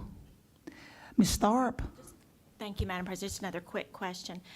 So although this is not a school board decision, this was not voted on by the school board. This is an administrative decision. Day-to-day operations. We hire the superintendent. They make these decisions. Okay, just want to be clear on that. And this started in '23. Started in '23. Okay, and, but this was approved in a budget that we voted on, right? So a school board budget for time and attendance, a new program in 2023, so, okay. But I just want to make clear that, yeah, that this, we trust the administrators to come up with a time and attendance bookkeeping system, whether that be thousands of sheets of paper or a timekeeping system, correct? Correct. Okay, thank you. Thank you, Ms. Tharp. Ms. McLean? Thank you, Madam President. I have one more quick request, comments, kind of thing. If this is really about the safety and security of our teachers and our students, then can we just look into getting a quote for adding an additional armed police officer at each school instead and see what that would cost us? Because I think that would really improve safety standards. So is that something that I could just put in as a request now? Is that a Mr. Howard thing? All right, thank you. That's all. Thank you, Ms. McLean. Mr. Umling? Thank you, Madam President. I will be short. A quick follow-up. One very important, let me make a comment first, a short comment. I would like for the administration to entertain the idea of the fingerprint. I've had an incident where somebody swapped, take my card to work and, so cards are not that secure. Correct. Okay, and we failed to bring that issue up. Secondly, the item that I did not see in the presentation was for our hourly employees. The system did not hold comp time if they choose that. So what is the plan for keeping up so that they can see how much comp time they have on the books? So the system does calculate that weekly. So our week starts on Sunday, ends on Saturday each week. So it does calculate comp time hours for those who are comp time eligible. And it does show them their comp time balance and shows that as a balance for them to take leave from. Let me back up and clarify something. Hourly employees choose whether they want pay or comp time, so it's not automatic. Now, I know that a lot of people in this school system that are salaried believe that they are subject to comp time. Okay, and I have seen some of that, and they are not. So I want to be clear that, to my knowledge, only the hourly people are eligible for that, and the employee has to elect that. Non-exempt employees are, yes. Yeah. Hourly employees have to choose to have comp time. It's not automatic. I'm not sure how that reads in the policy. Mr. Abrams may have more insight on that. But I think it says we can do either or, if I'm not mistaken. How is the system gonna put that? That's my question. How is that gonna get in the system? How is the employee gonna see it so he knows what he has? It shows on their dashboard what their comp time hours are. And it also shows on their timesheet if it's comp time or overtime, what those hours are. Let me ask this. Could there be a button for them to choose they want comp time instead of overtime? No, there's not a button like that available in the system. So he's going to have to tell somebody, and they're going to have to enter it into the system, correct? Kind of like the old paper trail, right? In a way, yeah. Okay. Thank you. That's it. Okay, thank you, Mr. Umling. Before Mr. Burton speaks, just want to say thank you guys so much for doing the presentation. And of course, the board members have gotten several concerns. And I just didn't want to feel like this was an I got you kind of situation. We deal with professional people every day, and I want them treated like professional people. Absolutely. And, I appreciate you telling us that you clock in and out. So, you know, that makes it a little bit more, you know, it makes it easier. I won't say it makes it easier on us, but it makes it easier to explain to employees. However, I know there are a few glitches in the system because we've gotten calls, but that comes anytime you're implementing new technology with so many different people. So I want to ask the employees, just be patient with us with this thing. And I also thank you guys for giving the option to use your badge or your employee ID number. And I mean, if you want to send another email to remind them, I would appreciate that as well. But I just want them to make sure that, I want to make sure that staff knows, and, you know, my concerns, that we treat our employees like professionals. And I also want our employees to know, you know, from a staff's perspective, they have a job to do to make sure everybody is accounted for and we pay them for what they do. So, you know, it's two sides to this coin, but I appreciate the presentation. I'm gonna turn it over to Mr. Burton. Thank you, President Green. I think Mr. Rochelle probably summed it up best with, he said, we could go back in time, how would you re-communicate this? What would you do differently? Many of the staff members in the audience I stood in front of in January for our professional development day, where I admitted when we went back and we looked at from the very initial launch of this until now, there were several balls dropped. But it was not because of the fact that staff did not do due diligence to ensure that they were trying to address this issue. I think if we go back, and board members, you know, please go back with me and remember the number of times that we've dealt with employees who have been underpaid or who have been overpaid, and they've had to pay back the system, and the anger and the frustration. When I get down and distill those issues down, it's because of this. There's a quote that says, every system is perfectly designed to get the results it gets. And unfortunately, we had 50-plus systems. So knowing that we were moving from 50-plus systems to one system, we could have communicated better. I recognize that. We are not trying to make our professional staff feel unprofessional. We certainly could have communicated more you know, explicitly, and many times I think we got overly concerned with solving a systems problem, and we left out the fact we might have been causing a morale problem. So we addressed that, and we have pivoted at every point possible to address that. And employees just know we've been heard, we're trying to address it, but we're not wanting to, first of all, go away from spending funds that have been designated to solve a problem that needed to be spent. I mean, that needed to be solved. It was a problem. Efficiency and safety are two issues here that we're trying to bring to the forefront. But we're going to do it in a way that's common sense, that makes sense to everyone, and that's an efficient way. That I promise you. And thank you, staff, for presenting tonight. Yeah, thank y'all so much.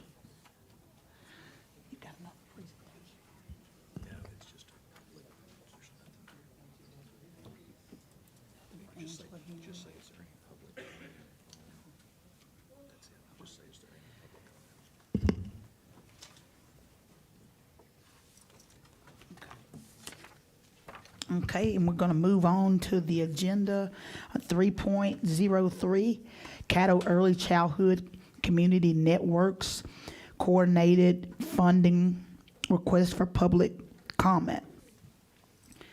Is there anybody that like to speak to that item? Is there anybody that likes to speak to 3.03? Good evening. John. Good evening. I'm sorry. State your name and address. Thank you.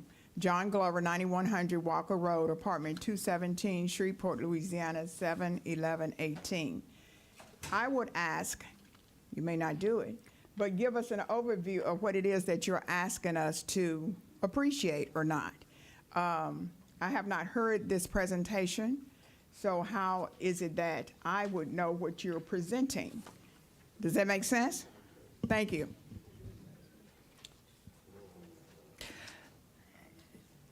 Anybody else would like to speak to 3.03? All right. Okay.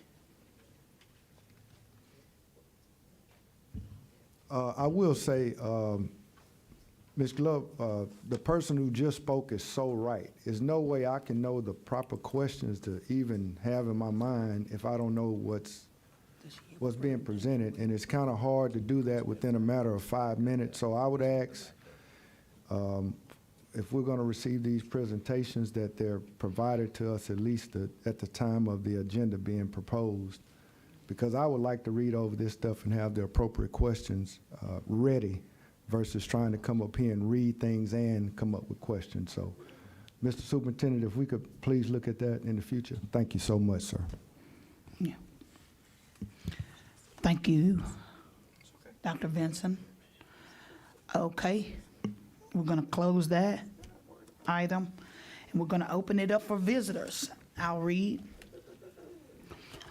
The Caddo Parish School Board welcomes your input and comments during the visitor section. When your name is called, please step to the microphone, give your name and address, and make your remarks to the entire board. Please limit your comments to no more than 3 minutes. The clocks on the monitor screens will help you be aware of your time. When the time runs out, your time is up. It is the board's policy not to respond individually to members of the audience. When appropriate, the board may refer concerns to staff to be addressed. As this is a public meeting, we ask you to refrain from referring to personnel by name or incident. In accordance with school board policy, derogatory statements about or directed at a school board member, any employee, or any other person shall not be allowed. Thank you. Okay, we have a few people here to speak. I'm going to call Mr. Rick Stovall.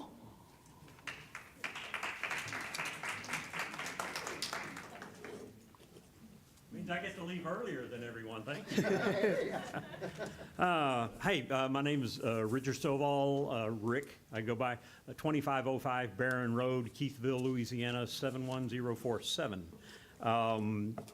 I worked for 42 years with Caddo Paint Company, retired from there, and wanted to do something better with my life and became a substitute teacher and fell in love with it after only a few times, working from schools from University Elementary all the way up to Donnie Bickham. That was in 2022, 2023. The spring of 23, I was hired as a long-term sub with a teacher at Magnet High School who had a high-risk pregnancy. I took over for her and taught a civics class the rest of that year. In fall of 2023, I became a full-time paraprofessional working with the special education department at Magnet High School. My specific job, I am a special education autism spectrum child specific. And I quickly fell in love with that position. I know I've got to hurry. Child-specific para, my job is that I follow one specific autistic student from class to class all day long. He, along with several of the other autistic students in our school, often get to school early, and I have to be there earlier than them. I open the building and get things going for them. They need sometimes first thing in the morning, a quiet place to be and not in the cafeteria with all the other students. A couple of them, 2 or 3, sometimes up to 4 to 5, get there as early as 7:30 because their parents have to drop them off. This past Friday, the administration told us, after hearing from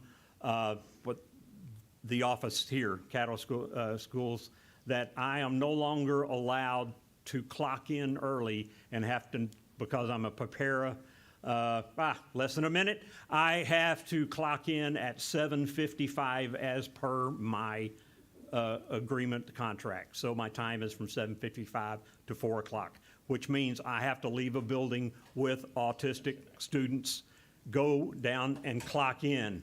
I don't think that's acceptable. They are the most vulnerable students in Caddo Parish, not just the ones with me, but special education students. I am not an hourly paid person. Why can I not clock in at 7:15 every day and leave at 4:05 or 4 o'clock every day? That's my question. Thank you, Mr. That's it. Stovall. Thank you. Hey, before you leave, somebody will get in touch with you. Okay. Yeah, somebody will be in touch with you. Okay, thank you so much. All righty. Thank you. And good word for Christy. I've questioned her, Christy Willis. She's always answered my emails, so be sure. I was hoping to talk to her, and she had to leave. Thank you. Thank you for saying that. Miss- Mr. Burton, welcome to the world of having to do. Thank you so much, Hey. Mr. Stovall. Hey, I let you ease some last words in there, Mr. Stovall. We'll take this over. No, sir. Miss Connie Harrison? Connie Harrison. Okay.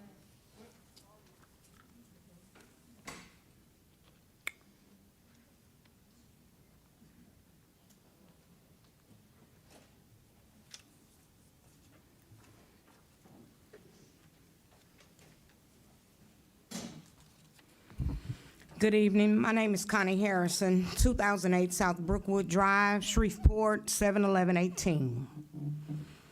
As a bus driver, we're paid 4 hours per day on our routes.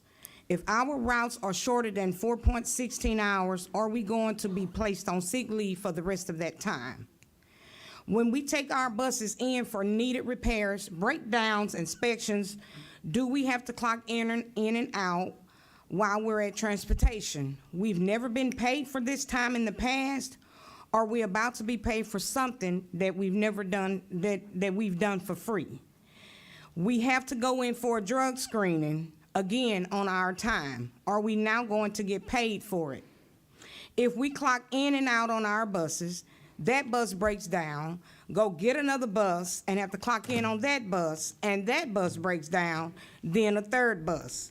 This is 3 times we've had to clock in and out on our AM or PM run. And believe me, this has happened to me. Okay, if we break down out of town and it causes us to go over 15 hours max that we as drivers can be paid per day per DOT, are we going to get paid for this additional time? Or the school that we transport out of town, they want to lollygag, eat, shop, take their times, and we get back past our 15 hours. Are we gonna get paid? These situations have happened in the past, and we're not paid for additional hours worked. Bus drivers perform multiple tasks, duties off clock, and we don't get compensated. For example, student paperwork, referrals, calling parents, updating route informations. We don't clock in for that. That's family time for me. Also, if we have 2 schools on our routes in the morning and need to be off on one of those schools for a medical appointment, how is that going to be recorded? Many drivers take out-of-town trips and are not on our routes. Are we going to be docked because we are off of our routes and doing out-of-town trips? Do we put in a sick day, or do we work at the same time? I just don't see us putting in a sick time on a day that we're at work. And also, I am an instructional driver, and I do have autistic kids on my bus. And when I'm training, I don't want to be interrupted by this kid. This little boy told me the other day, just shut up, while I'm trying to train a new trainee. We're waiting on an IEP on him. Something is going to be done, but as an instructional driver, I don't need those outbursts on the bus. Thank you. Okay. Thank you, Ms. Harrison. Mr. Little? Madam President, I want to see if we can refer her to staff to address her well-reasoned concerns. Mr. Mayo? Same. Same thing, okay.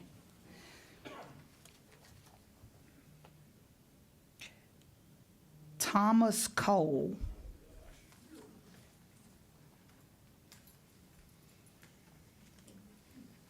It is nice to note that somebody in high school knows who Frank Sinatra is. My name's Thomas Cole. I'm a teacher at Southwood High School, 853 Stevenson Street, Shreveport, Louisiana, 71104. I have a couple of questions regarding the time clock system.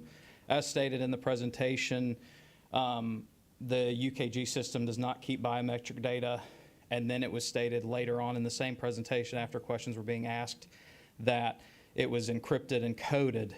So I didn't understand that. The other thing is that in the age of the 21st century, we do have a lot of hackers and bots and things that can do what we're talking about. So if we're talking about it can't be encrypted, I'm old enough to know that anything can be cracked if given the amount of time. So biometric data with AI and just, foreign enemies can potentially cost us credit card, information data swapping and things like that. One thing that I would say is that we all carry badges. We're all supposed to keep them on us. You trust us to do that. And if we can't scan a badge on the picture up there, which actually didn't have the badge that we see up there, like the picture that they showed, it has this, it can scan, and it will scan it, the RFID signature. From what I know about technology, it shouldn't be that difficult to take the ID number on the RFID and put it in the same profile on the UKG system, and then it would take that time. When we were told at Southwood that we were getting this new UKG system, the issue was that you need to get your face scanned, you can't opt out, this is your only option, and if you don't, you won't get paid. That's what we were told. And it wasn't until Friday, I believe, after some other schools had made a fuss, that I went and talked to the bookkeeper, and the bookkeeper said that some other decisions had been made in regards to the ID being sent out. I was supposed to send an email. I did send that email. I got a response. I still have to use facial scan to log in. I have not been able to use my employee ID, and I have not been able to use this. So I think they're being honest, but I don't know for sure what's being communicated across. I think what you said, Mr. Burton, is fair, and I appreciate your integrity in saying that this could have been handled better. I think it could have. I think the communication the breakdown is that multiple schools are hearing multiple different things being interpreted differently, and I understand the clocking system and trying to make sure that everybody's in there and getting paid for what they're deserved. I got 3 seconds. Thank you so much. Thank you, Mr. Cole. Appreciate it. Ms. John Glover.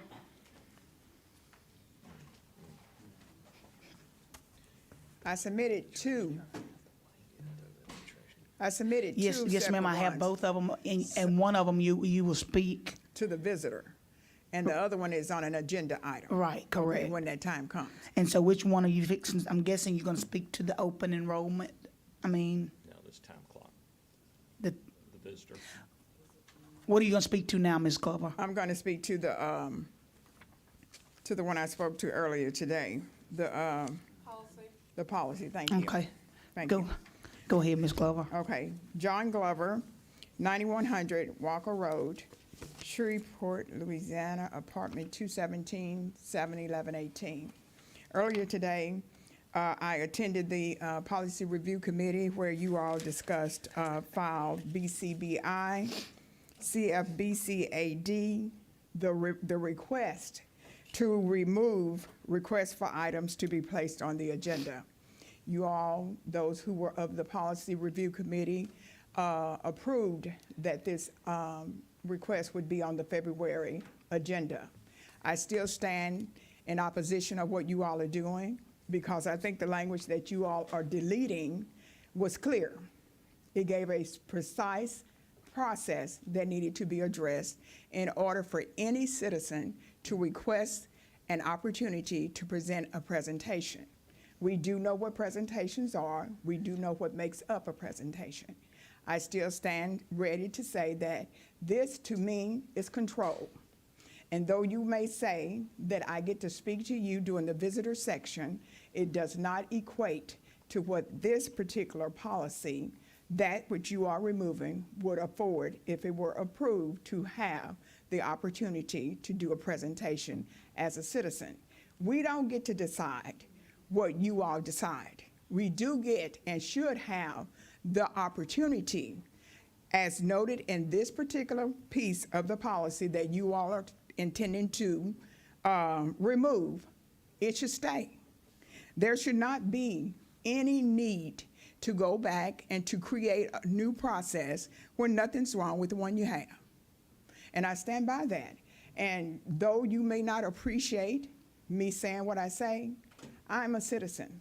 And because you gave me the right per this policy to be able to do what it requires, then I don't understand how it is now that you say that a policy that signifies this information, the magnitude of it, is no longer applicable to the citizens. Because we should have an opportunity again to request, if so we choose, to present a presentation. And you're saying, no, you don't. And I say, that is not a good thing.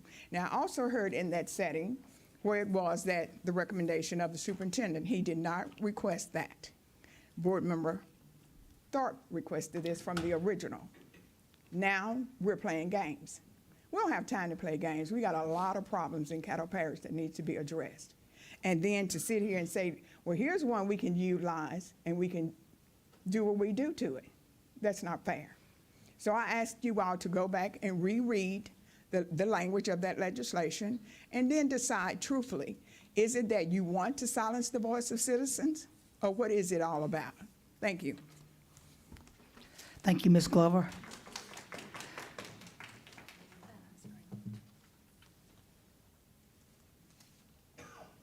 Can I ask that staff get with Ms. Glover as she's yet again confused as the language of this policy with the word presentation instead of agenda item?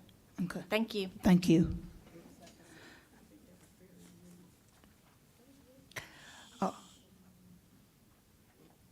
And I'm going to try this. Andrew Midland.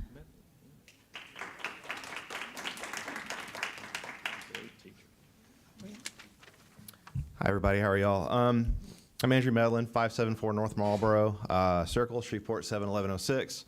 I have prepared notes, but I just wanted to make a sort of a broad statement about arguments to safety.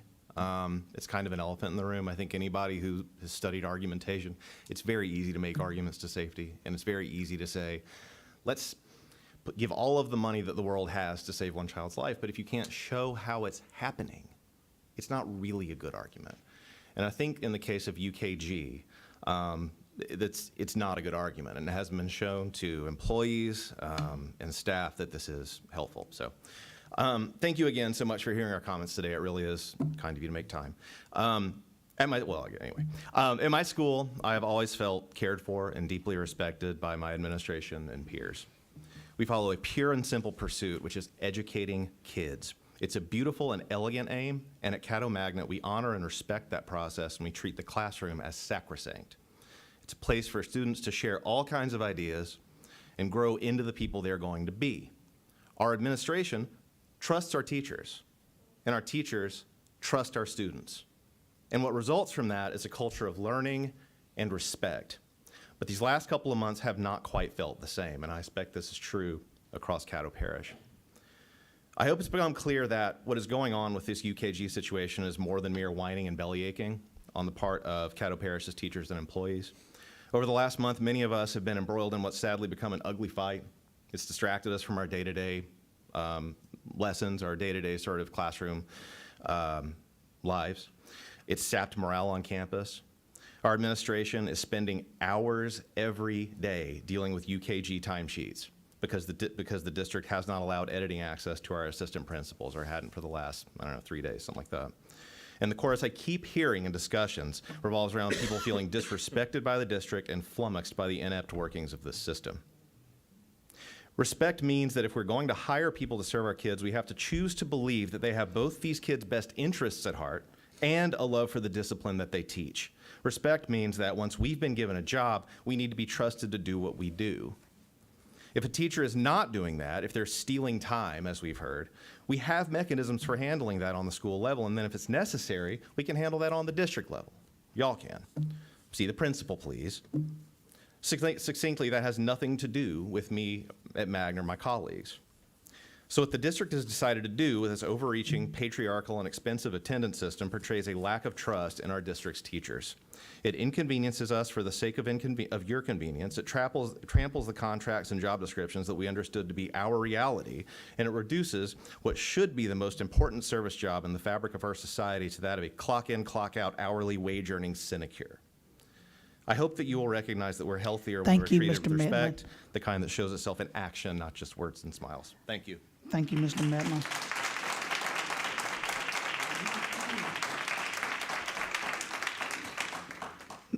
Ms. Sarah Hawkins.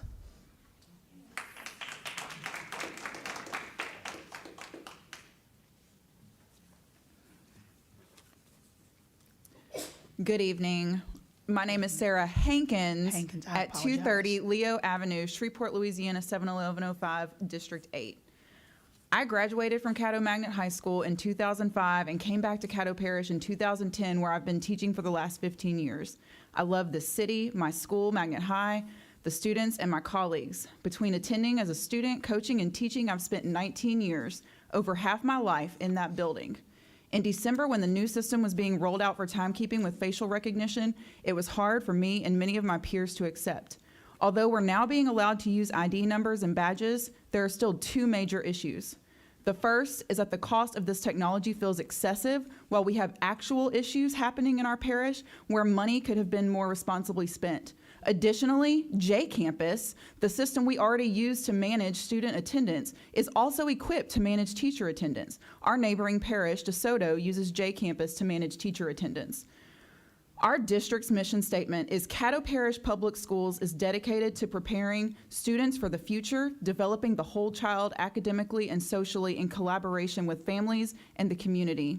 We are struggling to understand how $200,000 yearly of our parish's money, plus a recurring license usage fee, was best spent on this tech instead of so many other things that would have actually promoted the preparation of our students. The second is we have been threatened with our paychecks being held or deducted if we do not correctly clock in and out. This is disrespectful, manipulative, and an abuse of power, and probably illegal. What district leadership is doing by implementing this system is treating salaried employees who are already overworked and underpaid as hourly employees. If you'd like for us to be hourly employees, where is our hour lunch break, our 15-minute breaks throughout the day? Can we clock in when we are grading papers at home because we didn't have enough time at school? Can we clock in when we spend 5 hours on a Sunday afternoon at open house events? 4 hours on a Saturday night chaperoning school dances? Hourly employees also receive overtime. We do not understand how it makes sense to deduct from a paycheck or sick days or vacation time if there hasn't been enough time clocked in, without also adding to a paycheck when more time has been clocked in.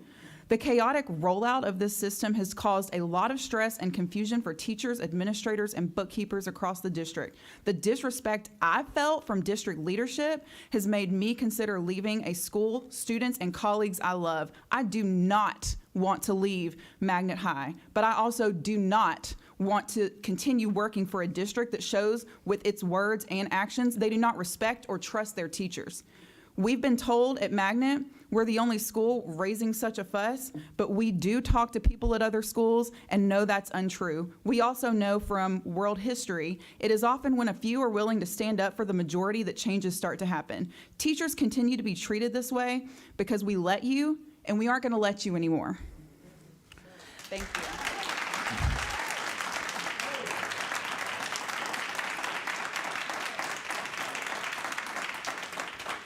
Thank you, Ms. Hankins. I apologize for not pronouncing your name correctly. Ms. is it Marissa Brown?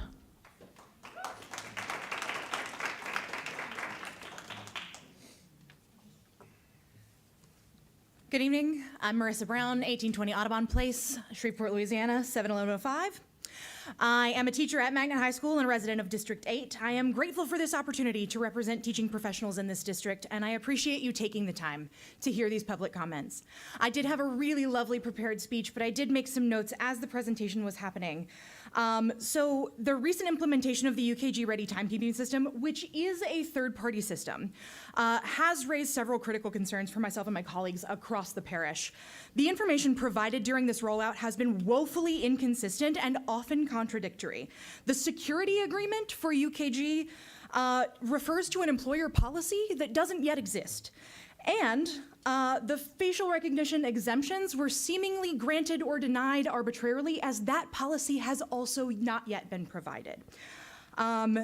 And calling this a safety concern, I think, is mostly in reference to being able to pay for this using ESSER funds. I did contact someone with the Emergency Operations Committee for Region 7, and we are not sure that Shreveport Police Department or Caddo Sheriff's Department has any access to this system. So using this system to ensure our safety would still require a Caddo Parish School Board member or employee to run that report for them in the event of an emergency, which we wouldn't be able to do. We have also been told we are held accountable for clocking out each day, and that is in violation of the policy that was stated in the presentation earlier. I understand it seems like not a big deal, it's just clocking out, but holding teachers accountable for something that is specifically excluded from a school board policy does not seem like a precedent we should set. Additionally, the teacher schedules in the UKG system do not match the hours by our contract and automatically deduct a 30-minute unpaid lunch, which we do not receive. So a teacher who works their contract hours every day and would wind up with a 4-hour shortfall in just the first pay period of each time. And that would result, per the district training, in a deduction of their sick leave. Additionally, the most important factor here is not necessarily policy or procedure. It is a fundamental lack of respect for teachers and the impact on already struggling morale. We were told that requiring a facial recognition sign-in was the only way the district could ensure teachers weren't stealing time. And this system certainly does illustrate that time is being stolen, but it is being stolen from teachers, not by teachers.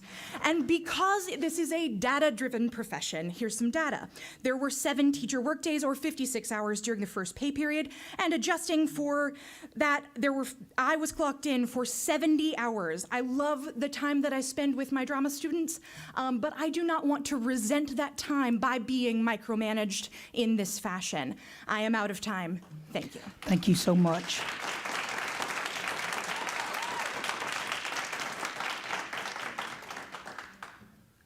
I really can't read the last name, but the first name is Jack.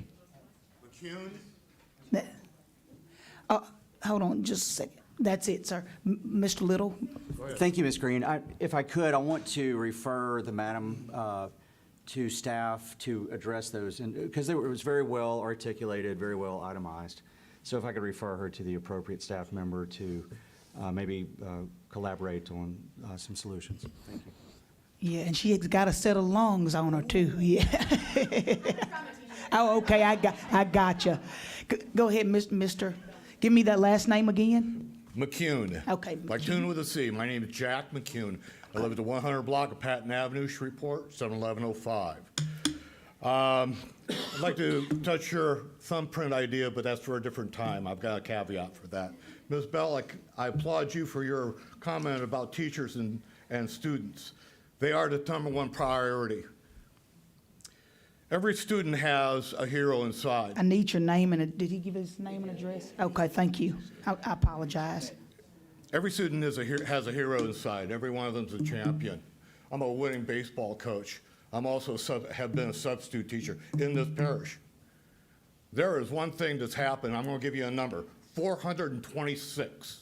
And I'll tell you what that number is in a minute.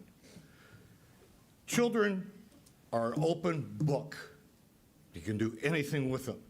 You can bring them up, you can take them down, you can lay them out.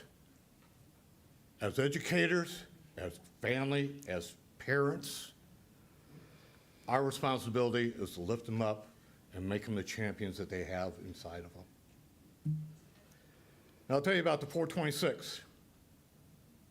I started Safe School Initiative after Sandy Hook. I was trying to find out what the common denominator is, what these shootings were about. It's bullying. Children are being bullied, not by just other children. They're being bullied in other ways. Parents, siblings, teachers. I've seen it all. This can all change. It's going to take every teacher, every principal, assistant principal, counselor, and student of all working together on the same page. I've heard about how you want to pay for this. How are you going to pay for it? Here you go. I'm going to show you, I have a quarter of a penny how to pay for what you've been discussing about. And I showed this to somebody several years ago, more than several years ago. And they said, no, they're not interested. Okay, not interested. I'm sorry. This school district, these teachers, I can't lift up teachers enough. I've been blessed. I had great teachers. I grew up in the highest tax school district in the United States back in the 60s and 70s. I got the best of the best. And these kids in this parish, the state, deserve to have that. Edwin Edwards, his last push was to have a lottery, and a percentage of that lottery sales was going to go strictly to education. There's no money, because John Bell Edwards said he was trying to find money to give teachers a raise. The boys and girls in those big leather seats down Baton Rouge decided they put it into the general fund, robbing our children of a good education. They deserve better, and we can give them better. Thank you for your time. Thank you. Shelley Rogers.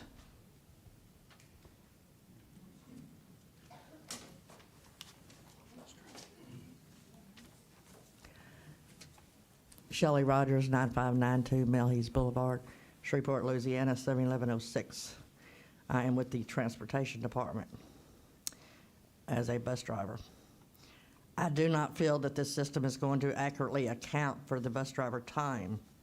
Our buses are equipped with front cameras that monitor the drivers.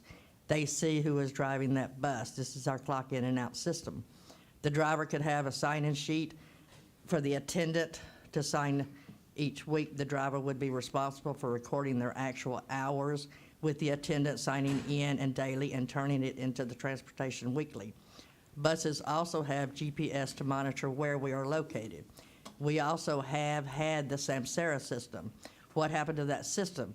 How much did that cost the district? Now this little device that we are fixing to receive, that Caddo Parish School Board invested. Drivers use their own cell phone to make many calls to schools and parents. Parents call us at all hours and we pay for the service. Do we get reimbursed for this? No. So do I stop using my cell phone for Caddo Parish School Board business? No, because that's not me.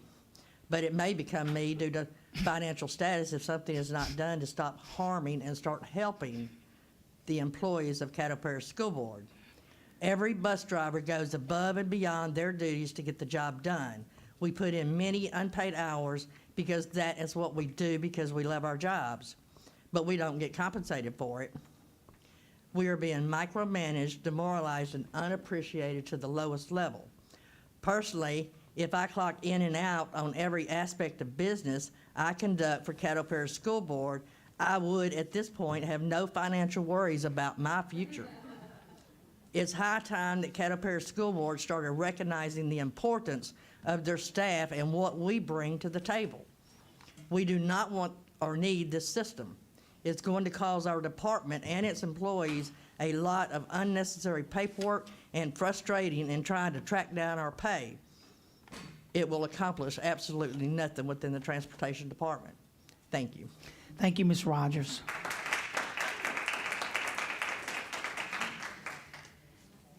Katie Sweeten.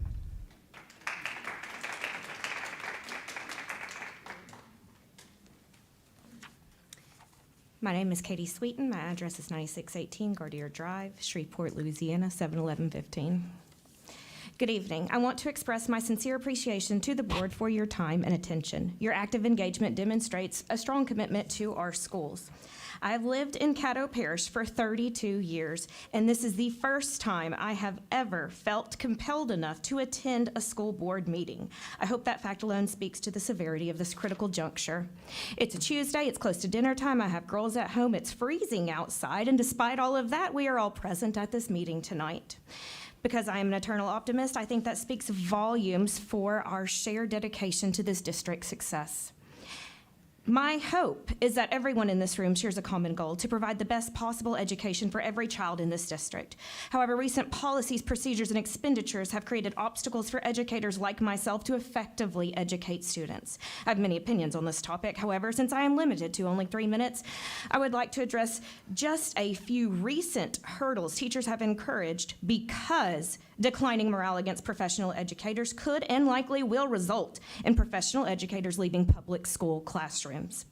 For the past several years, district educators have been evaluated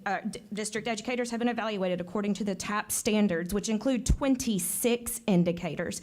Achieving success on this rubric is completely out of reach for teachers. Instead, the district tells teachers to aim for a 3 out of a 5. According to Caddo's grading policy, that's a 60% D, 1 point away from an F. District teachers' contracts were updated in June of 2024, likely in response to the passing of Act 311. These updated contracts state that teachers must meet the expectations outlined by the aforementioned TAP rubric, in addition to an intentionally vague yet extensive list of duties. In July of 2024, the Caddo Teacher Incentive Plan was released. The stipend for Caddo games, which was previously offered to both certified and classified staff at all of Caddo schools, is now only being offered to target schools. The district spent money on updating HVAC systems across the district. These new and improved systems were installed as a money-saving measure. I can attest to the fact that the new system has been negative for the learning environment due to its inefficiency. The district recently implemented a new timekeeping system, as you've all heard, at a significant cost. The website states the system's goal was to streamline and improve timekeeping for all employees. However, in practice, it has unfortunately added a significant administrative burden for all school-based employees. Teachers and school employees have not received a permanent pay raise in 2 years, leaving our salaries below the Southern regional average. Meanwhile, the state superintendent is getting a $26,000 raise due to the progress made in Louisiana schools.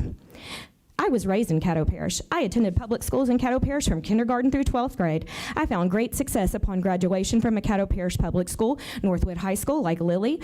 I was valedictorian of that school. I completed my undergraduate degree in education while living in Caddo Parish. I have worked directly with Caddo Parish students since 2012. In order to thrive, the district needs to maintain and encourage population growth. Thank you.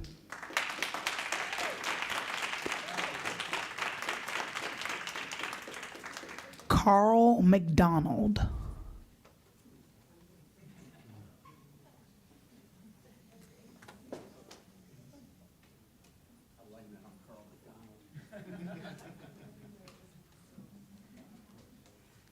Did I say that right, sir? No, ma'am. Carl McDaniel. My name is Carlos McDaniel. I live at 11236 Ridgehaven Drive in Keithville, 71047. Good evening, everybody. By this time, we've been through a lot of this. Now, I do appreciate the presentation that we had from Ms. Stanford and Ms. Willis earlier that did address some of the concerns that my colleagues and I have had coming forward with the new time clock system. Now, as informative as that was, it really doesn't gel with what we've seen on the ground. I'd like to walk you through the steps that I'm supposed to follow in order to record, verify, double check, confirm, approve, and submit my time for payroll each week, but I only have 3 minutes. In November, we were told that the new time clock was coming, that it would be facial recognition, and no procedures were outlined for us. Now, when it did arrive in December, as we were getting ready to leave for Christmas break, we were, of course, as it's been pointed out many times so far, required to have our face scanned. The bookkeeper at our school at the time told me that I'd be able to use my badge, right? That there is an RFID reader on the clock that's not in the version that they showed us up here. I don't know if that's the way it is at every school. When I returned in January, I clocked in. It read my badge. I thought, wow, that's great. You know, I can just clock in because I don't have to do my face, because I don't know if everybody has this same problem. I don't really care that I've had to have facial recognition. My face is on every camera that I walk into the central office, to my office at school. You know, my face is seen all over the place, right? So that's not really a concern, right, the facial recognition. But, you know, being able to do this is much more effective than having to stop, to move back, to move forward, up, down, left, right, make sure that the light hits my hair exactly right so that it doesn't not recognize me. Maybe I'm having a bad mustache day, you know, and it doesn't recognize me. That's one of the big problems that we're seeing with this. I have to stand in line for about 8-9 minutes just to get to the time clock when we have two side by side and another in another room, because the person in front of me, it didn't recognize them 3 times, you know, and then they go back around to do it all over again, right? Now, supposedly, the new system is supposed to increase accountability, increase safety, but to what end, really? I used a Chronos system, as Ms. Stanford pointed out earlier. That Thank you, sir. They did that. Wow, is it the time already? Oh, gosh. Thanks.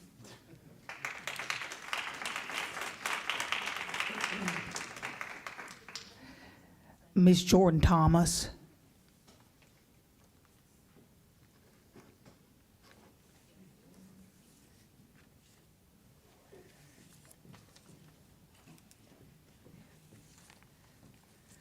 Mr. Bowman.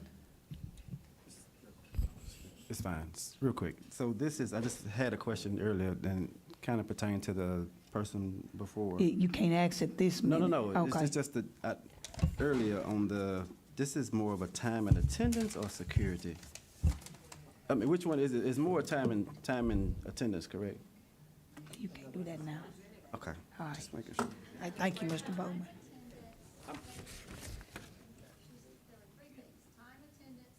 Hold on, ma'am. I can't allow you to speak out. Thank you. I apologize. We can't let you do it. Thank you, Ms. Thomas. Jordan Thomas, 1726 Line Avenue, Shreveport, Louisiana, 71101. Superintendent Burton, ladies and gentlemen of the board, I am Jordan. I am the president of the Caddo Federation of Teachers and Support Personnel and the executive vice president of Red River United. Before I get into my prepared remarks, I, like everyone else, was taking notes. You know, everybody who knows me knows I'm a baseball person, and I love Yogi Berra, so I'm going to say it because I'll probably always say it. This feels like deja vu all over again. No input. Poor and inconsistent communication. A true purpose. Is it safety? Is it time management? A consent form that employees were given that cites a policy that does not exist. And also just the cost. We have not been told what the cost is, and we know that our employees have not received a permanent pay raise from Caddo Parish Schools since 2017. But today I stand before you on behalf of our members. It seems this district is in a pattern of not being able to get out of our own way. While there is every reason we should be able to move forward, we see this consistent pattern of hitting the gas and then the brakes, time and time again. We are in a constant state of acceleration and deceleration, unable to find a steady path forward. It began with a law designed to compensate teachers for their extra duties, Act 311. This law, in its essence, was a step on the gas, a recognition of the invaluable contributions our teachers make beyond their regular responsibilities. It was supposed to be a means of ensuring fairness and acknowledging the hard work of our educators. However, we soon hit the brakes when the district decided to rewrite job descriptions. By doing so, they avoided fairly compensating teachers for these extra duties by simply just adding them to their already full plates. This action undermined the very purpose of the law and left many educators feeling undervalued and frustrated. Then we see another instance of hitting the gas. The district is awarded a historic B rating for academic achievement. This is a moment of pride, a testament to the dedication and excellence of our teachers, staff, and students. It should have been a time to build momentum, to use this achievement as a springboard for further success. Instead, we hit the brakes once again. Rather than using available funds to reward employees for their hard work, the district chose to implement an employee sign-in program. This program, perceived as intrusive, cumbersome, unprofessional, lacking a policy, transparency, and training, just to name a few, sends a message to our employees, these same individuals who helped us earn that B rating, that they are not trusted. It is a clear case of misguided priorities where suspicion takes precedence over appreciation. But it doesn't have to be that way. We have the power to change this narrative, to stop creating obstacles and losing positive traction. The path forward lies in recognizing the importance of collaboration and input. We must engage our teachers and staff, and us, those who represent them in the decision-making processes, before decisions are made. By fostering a more supportive and motivated environment, we can achieve sustained success and higher morale. Imagine a district where every decision is made with the input of those who are directly impacted. A district where our teachers and staff feel valued and respected, where their voices are heard and their contributions are acknowledged. This is not unattainable. It's a realistic goal that we can achieve through collaborative leadership. By working together, we can create a district that not only achieves great things, but also values and supports those who make such achievements possible. In conclusion, let us commit to a new direction. Let us put the constant acceleration and deceleration in the rearview mirror, and instead find a steady, collaborative, and purposeful path forward to achievements in places we dream to be and that our teachers, staff, and students really deserve. Thank you. Thank you, Ms. Thomas. I don't have any more cards, but I'm going to do this. And it's probably never, ever been done. I'm going to allow anybody that has not done a card, the 3 minutes. Okay. Well, that closes the visitor section. I want to talk about one of the personnel issues. Okay, have you spoken? I did on the time thing. Okay, yeah, you can't spoke. But I will speak, I can speak to him after. Okay, but Mr. Burton said he can speak to you afterwards. Okay, thank you. After the meeting? Yeah. Y'all have decided that by then, so. There's no voting on probably what you're talking about today. We don't vote at all. Yeah. Okay. Thank you guys so much. We appreciate you for coming. Okay, visitor section is closed. I'm going to turn it over to Mr. Burton to establish the agenda and propose consent agenda. Okay. Thank you, President Green. Board members, items for consideration. 6.01 personnel recommendation, there are none.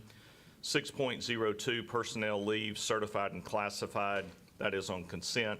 6.03 personnel resignation, certified and classified, also on consent.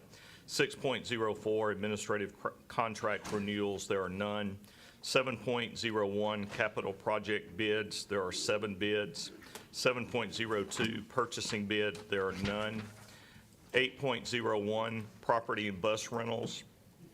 8.02, I'd like to call your attention to that item that is on consent, but staff is requesting that we pull policy GBC recruitment from that group. Again, we're requesting to pull GBC and leave all of the others in 8.02. 8.03 is on consent, consideration to approve mental health interagency agreements and contracts. 8.04 to consider and take action with respect to adopting a resolution recognizing the final form and execution of the bond purchase agreement in connection with the issuance and sale of general obligation school bonds, Series 2025 of the Parish-wide School District of Caddo Parish, Louisiana, and providing for all other matters in connection therewith. 8.05, consideration to approve revision to CPSB Policy FEA. 8.06, consideration to approve proposed CPSB instructional neutrality policy. 8.07, consideration to establish 2 open enrollment pre-K through 8 campuses at Broadmoor STEM Academy and J.S. Clark Academy. And that is our agenda. Okay. Thank you, Mr. Burton.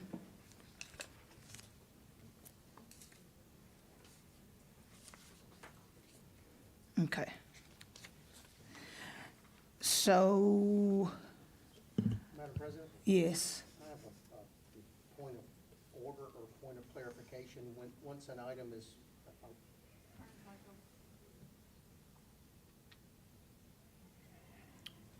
There you go. once an item is on consent, and I don't recall, so this may be Mr. Abrams' question, is once it's gone on consent, we have to, the board has to vote to take it off consent. Is that correct or is that not? Hold on just a second, Mr. Hold on a second, Mr. Abrams. No, it's recommended for consent, by the executive committee when they go through it. You can always pull something off consent just because you disagree with it being on consent at this point in time. Because you really redo right now you're establishing your agenda again. Okay? So you can actually, one person can pull something off consent. Okay, all right, just clarification was all. Okay. Thank you, sir, for helping me keep things in order. Okay, we're going to go through the agenda. We're going to start with 6.01. There is none. 6.02 is on consent. 6.03 on consent. 6.04, there is none. 7.01, which is capital projects bids. Somebody said consent. Yeah, that's fine, yes. 7.02, purchasing bids Consent. is none. There's none. 8.01, you have one. There is one on. Beg your pardon? Okay. 8.02 is on consent, and Mr. Burton asked us to pull GBC recruitment. I'm sure the board doesn't have a problem with that, that I know of. At all? No. Okay, so everything is on consent except for GBC, which is recruitment. Okay, 8.03 on consent. 8.04, consent. Consent, yes.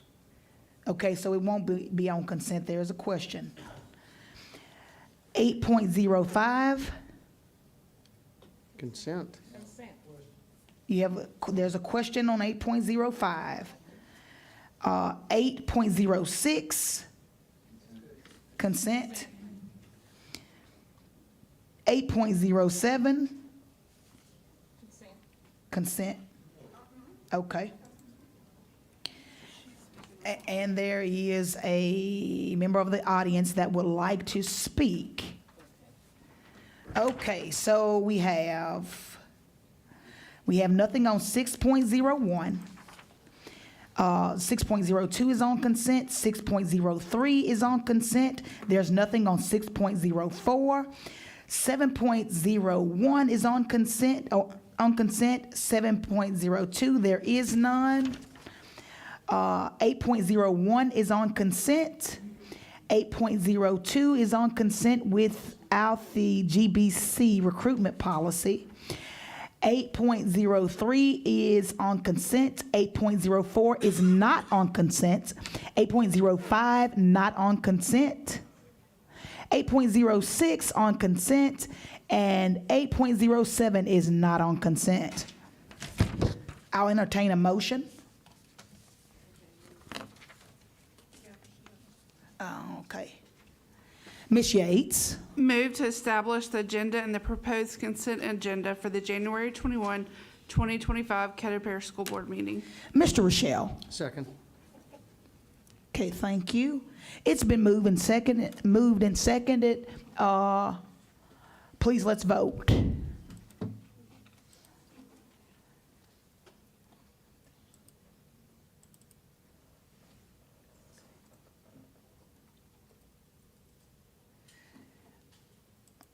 Ms. Darla, you have to forgive me. I've exited out my whole screen.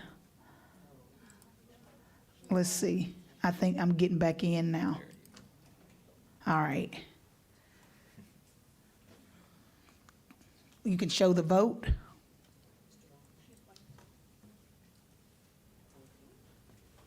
Oh, she's still waiting. Okay. Okay, that passes with 12. Okay, we have to establish, no, we have to confirm the consent agenda, which is 5.01. I'll entertain a motion. Move to confirm the consent agenda for the January 21, 2025 Caddo Parish School Board meeting. Thank you, Mr. Rochelle. Second. Okay, it's been moved and second by Ms. Yates and Mr. Rochelle. Let's vote.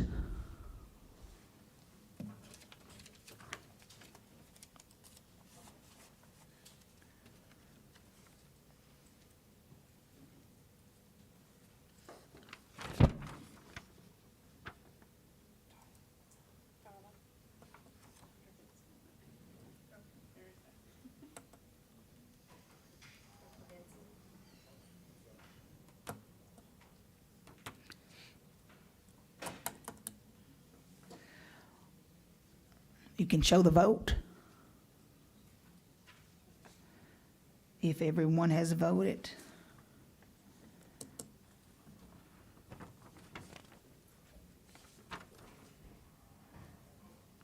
Okay, that passes with 12. We're down to 8.04.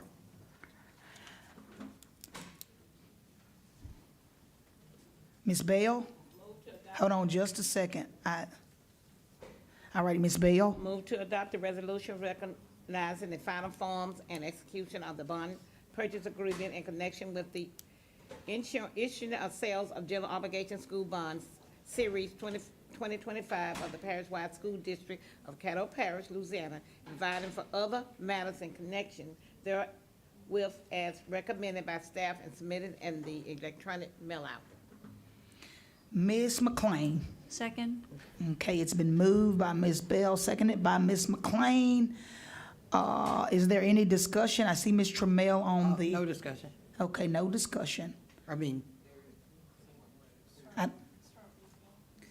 Ms. Bell, do you have anything to say on this? Nothing at all. Just Ms. McLean, do you have any comments? Okay. Dr. Vinson. Yes, ma'am.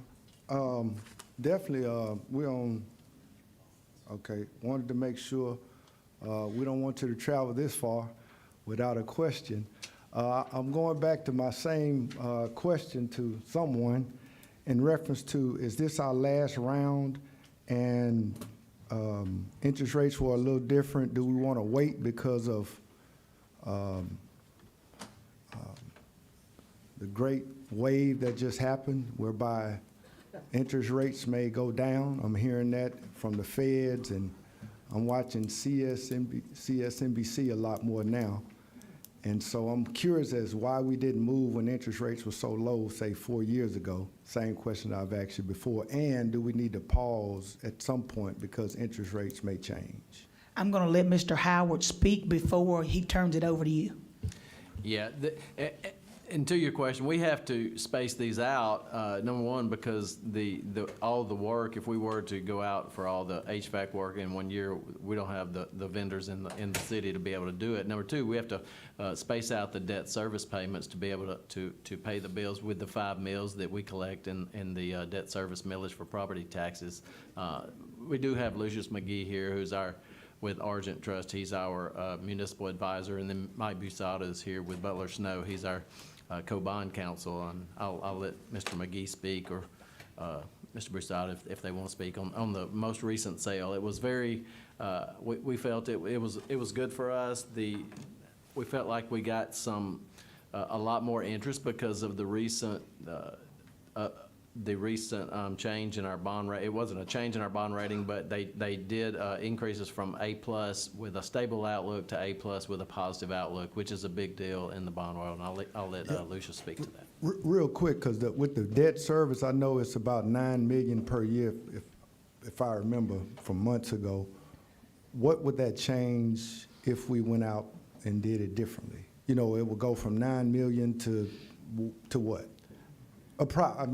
I would have to do the math as to what that 5 mills would have to be increased to. And we don't want to increase the load on the taxpayers. That's the last thing we want to do, because we've told them that we're going to keep this at 5 mills or under. So I would have to do the math on that. Okay. Yes, sir. Lucius McGee, Argent Advisors, municipal advisor, and very thankful that Mike is here. For the first time, I think, in history, Mr. Grant Sluter is snowed in New Orleans, so he will not be joining us today. Those are very good questions. We are a little bit constrained on the millage to make sure that we stay below that 5 mills and when we go out to the market and borrow money, trying to match with the capital improvement plan that we have. As you asked some great questions about interest rates, it would have been great to get them where they were. I was looking back. Some of them we paid down to 1.78%. Which that'll never come back. We'll never see that again. For sure in my lifetime, maybe in yours, but not in mine. I think that where we were, we actually postponed this bond sale by a couple of days just because some economic events were coming out. We took a risk there doing that.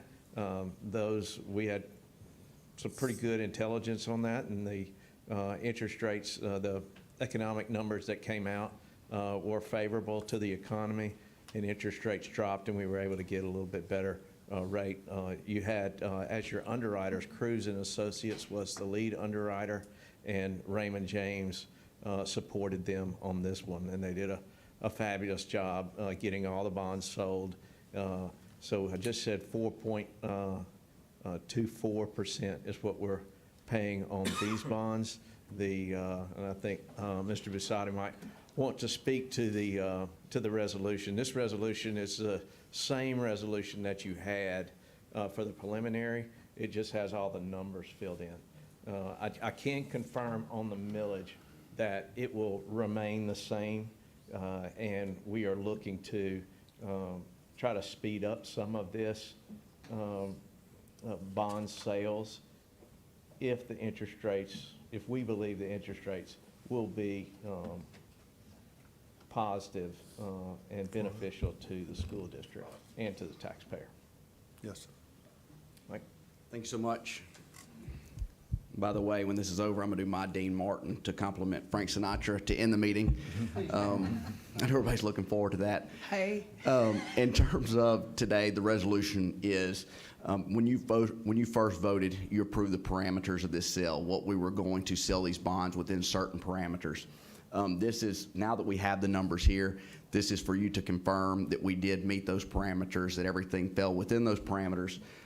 As Lucius mentioned, the decision that we were advised by our financial team to delay for a couple of days really turned out to be a very good thing and helped us to get a better return for the taxpayers here in Caddo Parish Schools. And again, the A+ with the positive rating, again, a really big thing, especially adding that to the recent scores that the school got.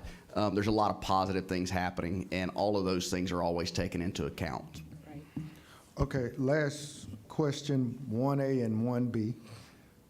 What's remaining and how many more rounds? Great question.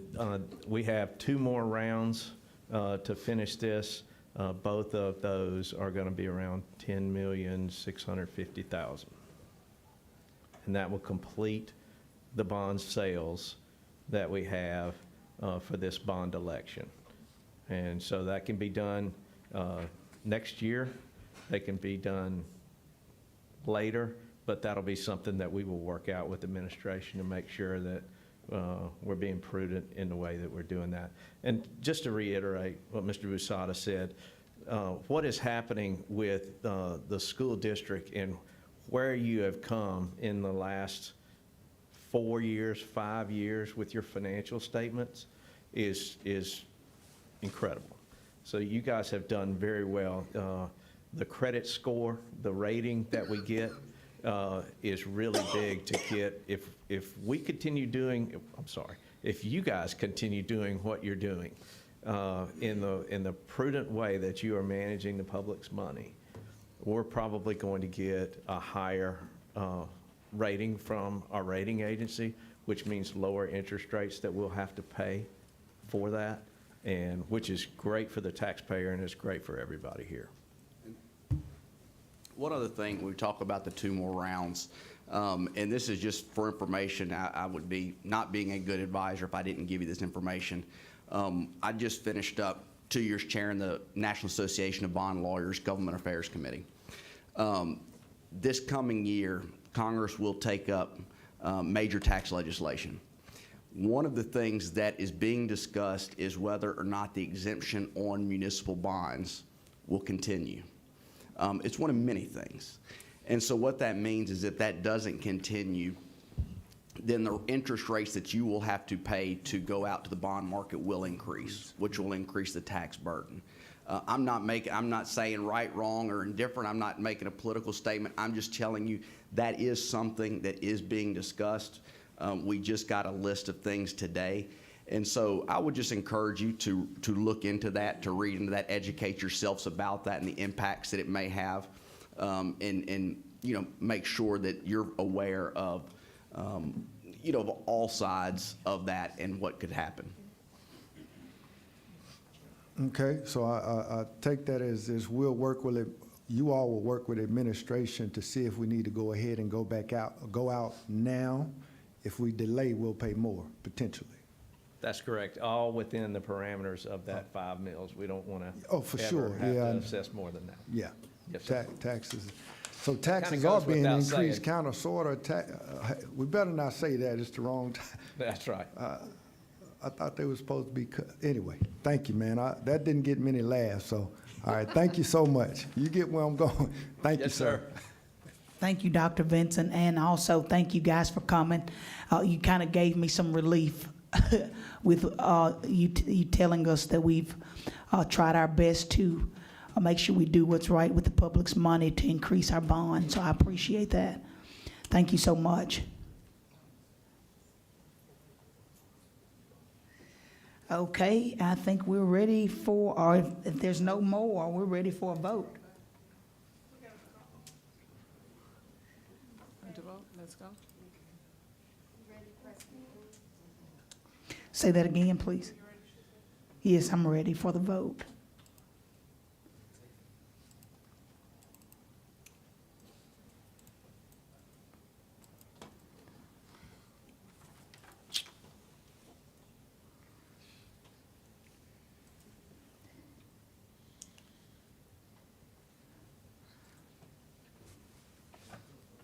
If everyone has voted, please show the vote.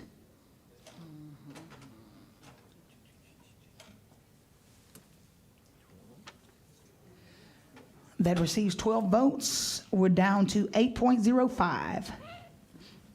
075. What is that? Ms. Trammell. Okay. Move to approve revisions to Caddo Parish School Board Policy FEA, Architectural and Engineering Services, based on legislative updates and submitted in the electronic mail line. Mr. Rochelle. Sorry, I was second. Okay. Ms. Trammell, do you have any questions? No, ma'am.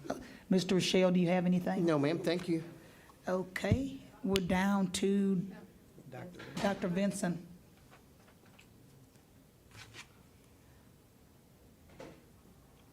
There you go. Yes, I think when some of these policies were pulled, it was stated that it was legislatively pushed. So on this one, I just kind of want to update on what was found from 2 weeks ago.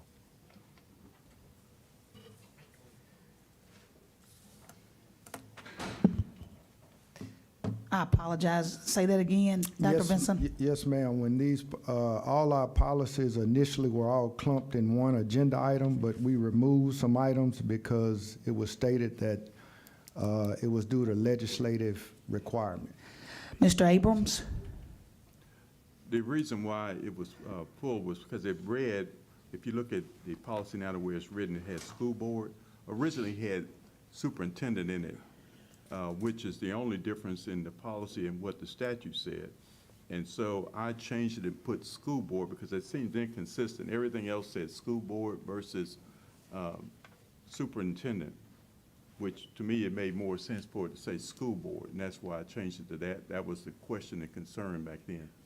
So that's what I changed. Right. I guess my question, and I saw that, yeah, it changed from, so when it says school board, we are now going to negotiate. How does that work? How will that work, or? That goes through staff. Basically, staff gets to do it. It's the statute reads that way, school board. Staff does it through school board. It was inconsistent that it said that the compensation rate, the superintendent determines. Well, it's still the school board, so it didn't make sense that you would change that word to superintendent there. So that's why I changed it back to school board. Okay, so. It's consistent now. Yes, sir. Yes, sir. So this is legislatively driven. Yes. I mean, long story short.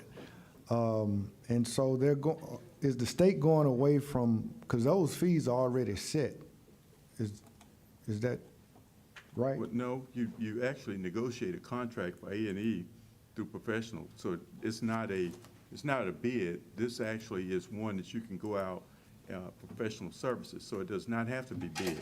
And so I didn't understand why they decided they had to do it, but it's in the legislation. Obviously, someone thought that these professional services would have to be bid, and therefore you didn't have the ability or the need to go in and make a change. So this actually says you can go and negotiate, which is what we would have done in the first place. But that's what's in the statute. That was the changes in the statute. Okay, so the state doesn't, so like for an example, not every professional service, so like for architects, those fees are not set by the state already? I don't mean like for a lawyer. Contracts as to how you determine the fee for architectural and engineering professional services. Their contracts are usually different. They're not the same. Okay. How will we determine the range? I mean, how will that happen? You have bids you have companies that actually submit their recommendation as to what they'll do the work for. Mm-hmm. So it'll be basically a bid versus professional service. It really will be a bid process. It's a bid, but it's not bid per individual, and it's not closed.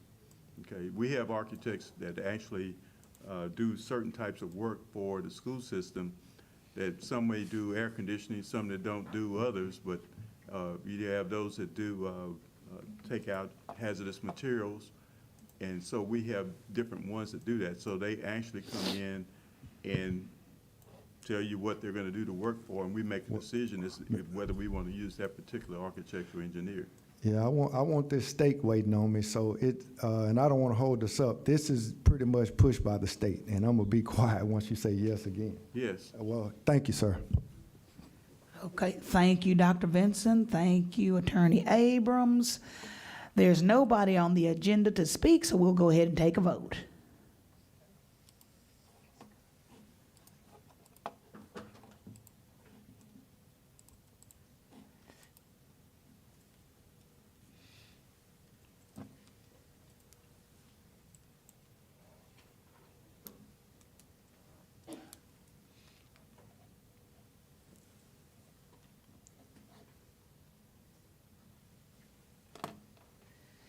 If you voted, please show the vote.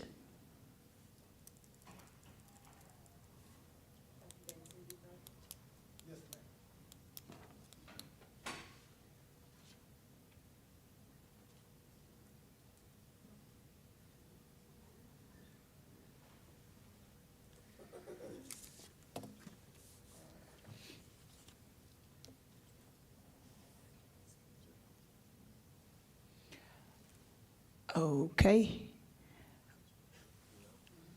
Okay, that is approved with 11 votes. We're down to 8.07, and before we have somebody to speak, but before Ms. Glover speaks, we need to go ahead and make a motion, have a motion on the floor. Ms. Yates. Consideration to establish 2 open enrollment pre-K-8 campuses at Broadmoor STEM Academy and J.S. Clark Academy, and maintain their respective attendance zones as recommended by staff and submitted in the electronic mail-out. Ms. Tharp. Second. It's been moved and seconded. Ms. Yates. No comments. No comments. Ms. Tharp. No, no comment. No comments. Mr. Rochelle.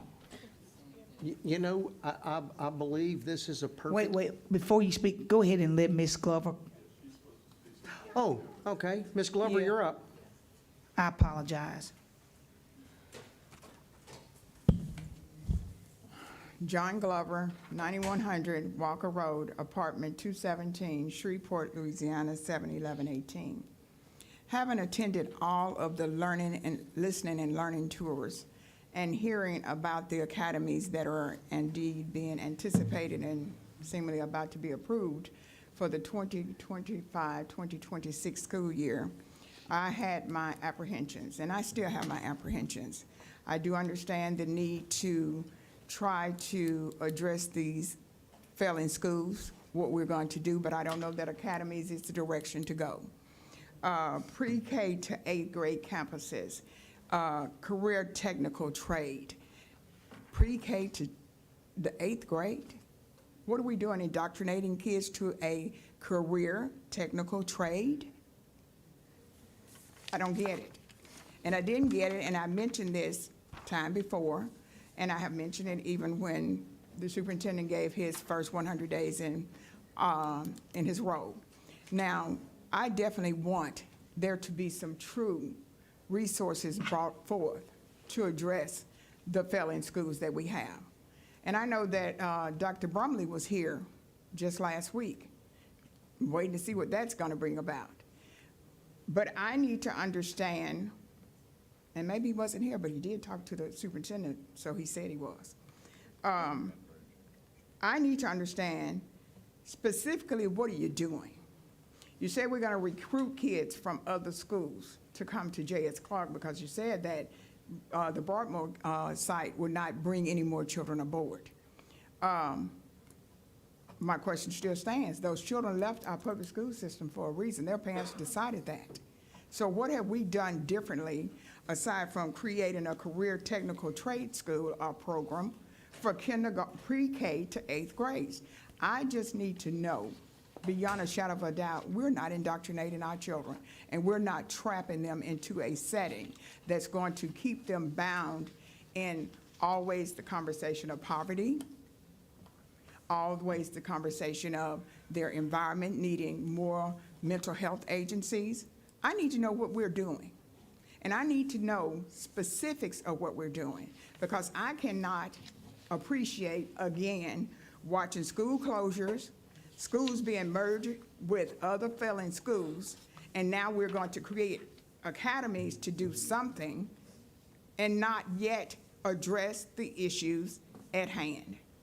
And if you could take care of that, and it can be to the extent that it convinces me that you're on the right track without me seeing a career technical trade program for pre-K to 8th grade, then you will be doing something really, really significant. And we need to do better.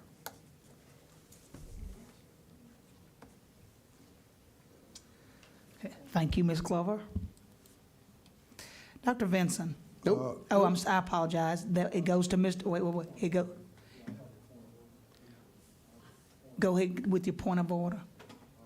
Hold on.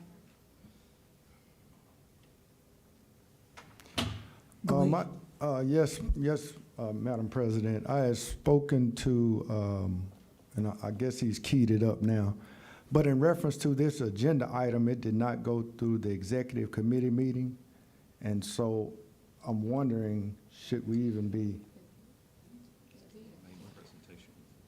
Mr. Abrams. Okay. It has always been the policy of the Caddo Parish School Board, whether it's written or not, that the superintendent can add, or the board president can add an item in between the time of the work session and the time of the regular meeting. The point of order would not be in order because at this point in time, the board, as I told Mr. Rochelle earlier, the work session recommends the agenda. You voted earlier what the agenda was, which means it has already been decided by the board that this item is on the agenda. If that point was going to be raised, it should have been raised before it was placed on the agenda by the board and voted on. Item 4.01. Well, hold on, Mr. Abrams. Hold on one second. 4.01. Hold on one second. Hold on, Mr. Move to establish agenda and propose consent agenda. Excuse me, Mr. Abrams. Wait a second. You going to get it today? Yeah, I'm All trying. right, go because ahead.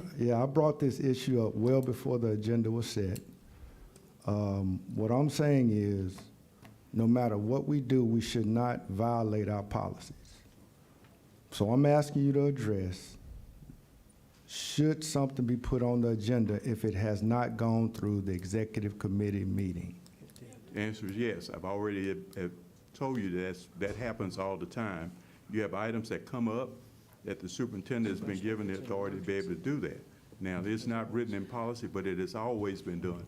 Well, if it's not. The second part of that answer was that if you were going to raise that, you should have raised it before the board voted on the agenda. The agenda has been approved by the board already.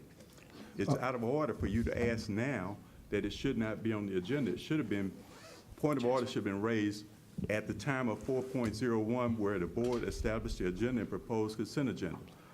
You could have had a point if you would have said that we did not have the item and the information. You told me, Mr. Abrams, hold on, one second. Hey, I can tell you, we're not going to interrupt anybody talking. Yes. So you're going to let Mr. Abrams finish what he has to say, then I'll let you go on to your point of order. I appreciate it. And we're talking strictly to your point of order. Strictly. All righty, go ahead and finish, Mr. Abrams. Okay, the item, at that time, we do have a policy that says when you don't have the backup material, it basically requires a 2/3 vote to put it on the agenda. That's when someone could raise a point of order and say it shouldn't be. But I believe, if I'm not mistaken, that this information was done by a presentation to the board, which would have been okay for that. But the point of order is out of order because the board has actually ratified, even if you raised it, that the board already has decided that 8.07 is on the agenda and it is as an action item. So it's out of order now for you to ask for it to be taken out. So even if we're violating our own policy, I'm out of order? You didn't violate your own policy. So when I asked you, I was told or advised by counsel initially when I asked you this. 5 minutes ago. I asked counsel, was this a violation of our policy? He said no. Now it seems you're saying it was a violation of policy. No, I said if it was a violation of your policy that you should have raised it early at 4.01. Your point of order is out of order. It has always been the policy of the board for the superintendent to add an item or the board president to add items in between the work session and the actual board meeting. Okay, so let me. It's 24 hours. So not to cut anybody off, let me ask a question, Mr. Abrams. are we in order to vote on this tonight? Yes. Okay. Thank you. Okay, point of clarity for myself. Okay? Okay, Because I need to get this straight. okay. What's the purpose of the executive committee meeting if any board member can add something on the agenda 48 hours in advance? I don't have a problem with discussing this. I've mentioned to the superintendent and to council that we've done this several times. I give an example, the calendar. The calendar did not run through the executive committee meeting. Okay, Okay, so I asked council, prior to us even getting to setting the agenda, council said and advised me that this was in the right posture, which it's not. That's not true. I'll say that to you. I said, Mr. Abrams, Just this now. did not, can you ask this man stop cutting me off too, please? hey, we're not gonna have that. We will What not. I'm saying is, We won't have it. hold on, wait a minute. I asked for the same respect, because I respect everybody, okay? Okay. So all I'm saying Go ahead and is. go ahead and state what you're gonna say, Doctor. Point of clarification, that's what I'm saying. Now, my point is, this item did not go through the executive committee meeting. I asked council, was that out of order? He said it was not out of order.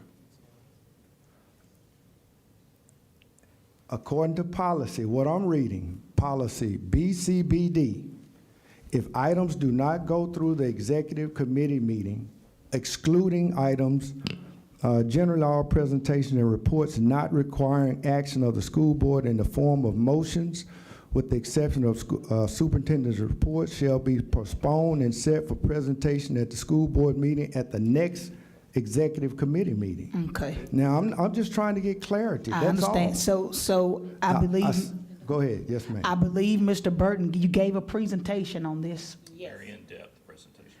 He did it during his 100-day. As well as provided the documentation on January the 15th for this request.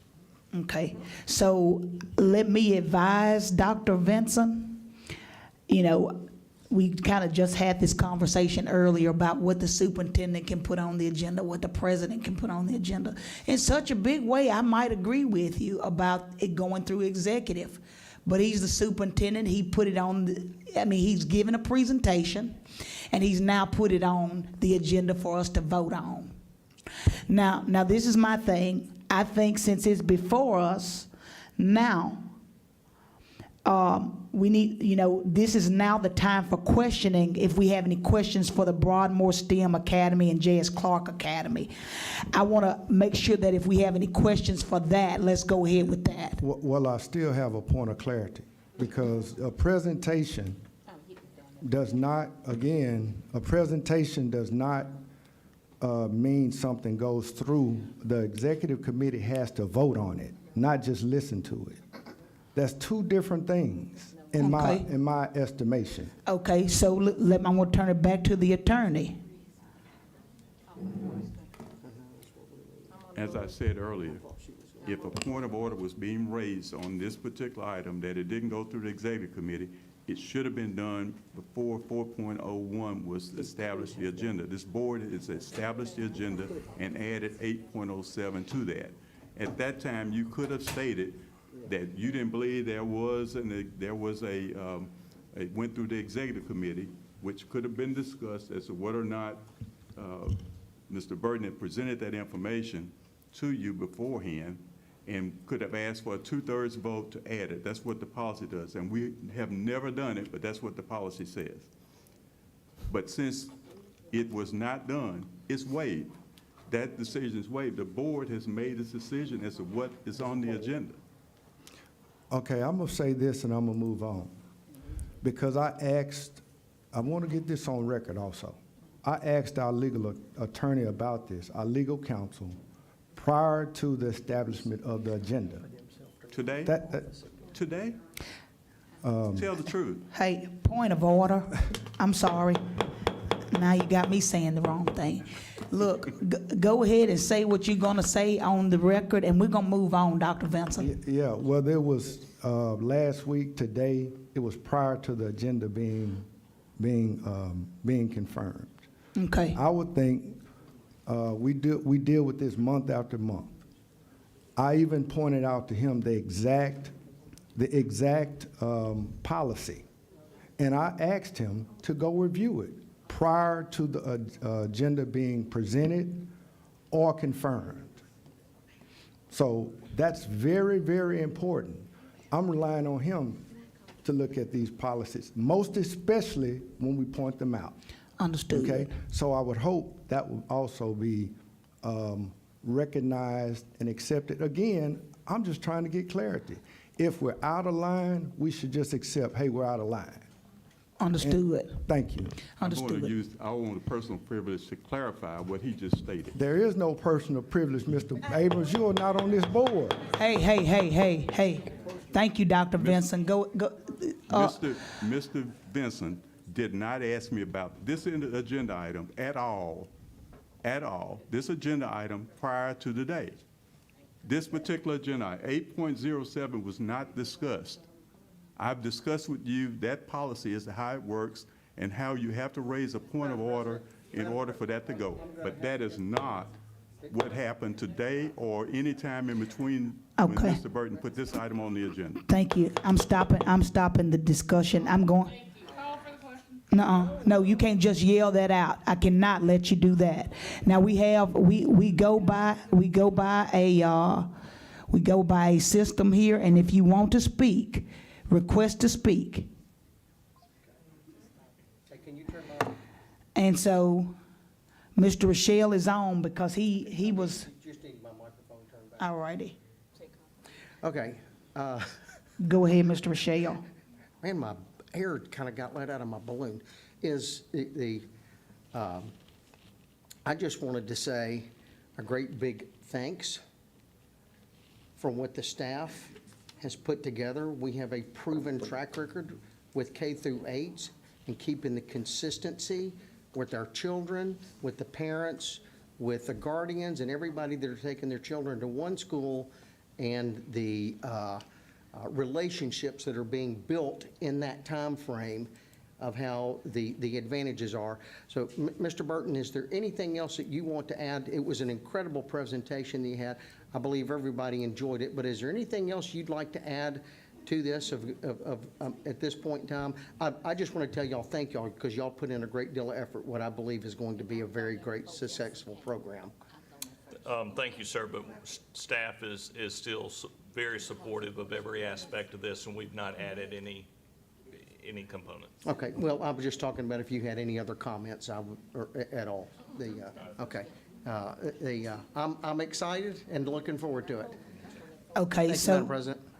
So I cleared it, and Ms. Bell was up next, and then Dr. Vincent, then Ms. Yates. Okay. Go ahead, Ms. Bell. I call for the question.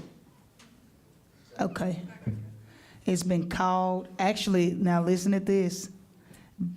It's been called and seconded. Dr. Vincent was actually on to, you not seconded it? No, Miss, I made motion, she seconded. No, it don't work, I don't think it works like that.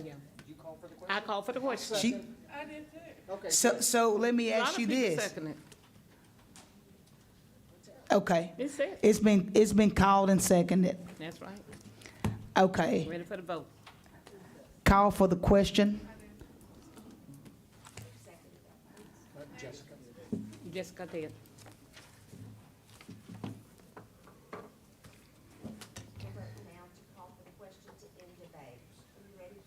All right, I actually had a question, but okay. End debate. Ready for the vote. Call for the question to end the debate.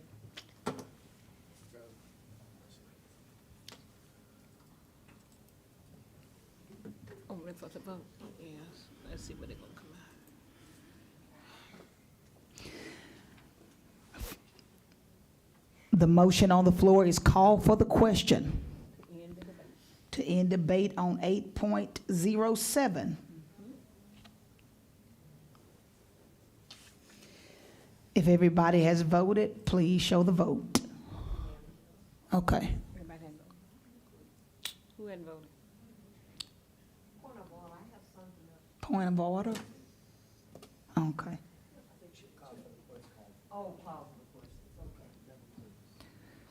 The motion on the floor is to call for the question, to end debate on 8.07. Okay.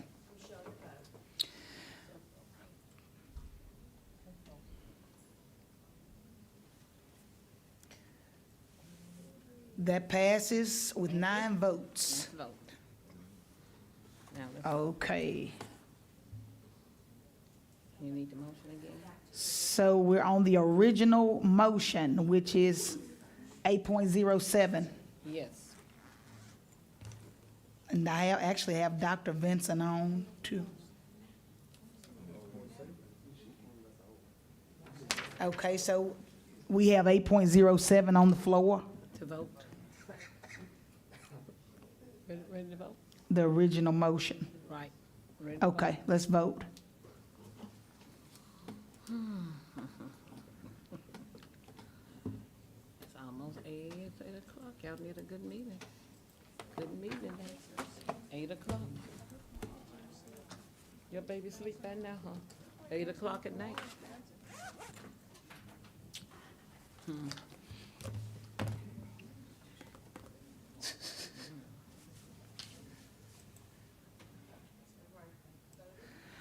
Everyone has voted. Please show the vote.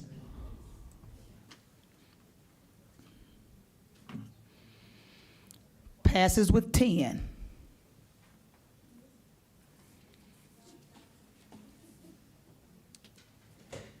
Okay, we are down to 9.01 superintendent's report.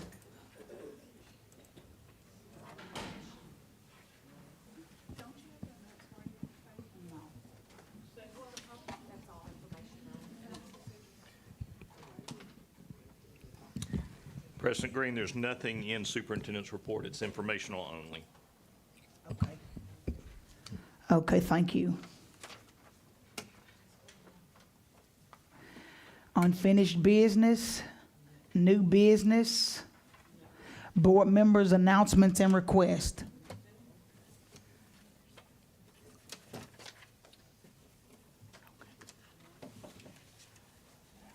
Dr. Dozart? Thank you, Madam Chairman. I know that we were celebrating Martin Luther King with an absentee, and I just want to culminate saying, no lie can live forever. Truth crushes to earth will rise again. The arch of the moral universe is long, but it bends toward justice. A second one is, our lives began to end the day we become silent about things that matter. All of these, Martin Luther King Jr. Thank you. Thank you, Dr. Dozart. Mr. Little? Thank you, Madam President. I think the Bible says those who endure to the end will be saved, and so we made it. I do want to thank Superintendent Burton for his words. I think that shows a lot of character, and it takes humility to listen with open ears to employees that are sharing their grievance. I am requesting that the board post a Q&A and the presentation on the new system that's being implemented. So employees that did not have the benefit of being present or watching the presentation can have access to it, and we can refer them to that to answer the majority of their questions. I think that would be a great resource for a lot of people. Thank you. Thank you, Mr. Little. Ms. Trammell? Thank you, Madam President. I would still like to extend invitation, a reminder and invitation to board members, staff, and the people that are in the audience who would like to attend the day of prayer at Peaceful Rest Missionary Baptist Church, noon, January 27th, 2025, 8200 St. Vincent Avenue. We stand in the need of prayer. Thank you. Thank you so much, Ms. Trammell. And Mr. Umling? Thank you, Madam President. I want to first mention that from the town halls that Superintendent Burton did, I think were great. And I do believe that this little hiccup we had tonight is probably a good idea. How we went about it is not. So I'd like to inject, while all the board members is here, that we fix this little loophole problem within putting things on the agenda.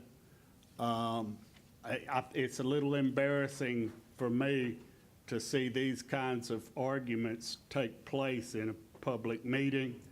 And I would ask that the board look at establishing that policy in stone. I see where Mr. Terrence really has a valid point, and precedents to allow that. I think we need to address that.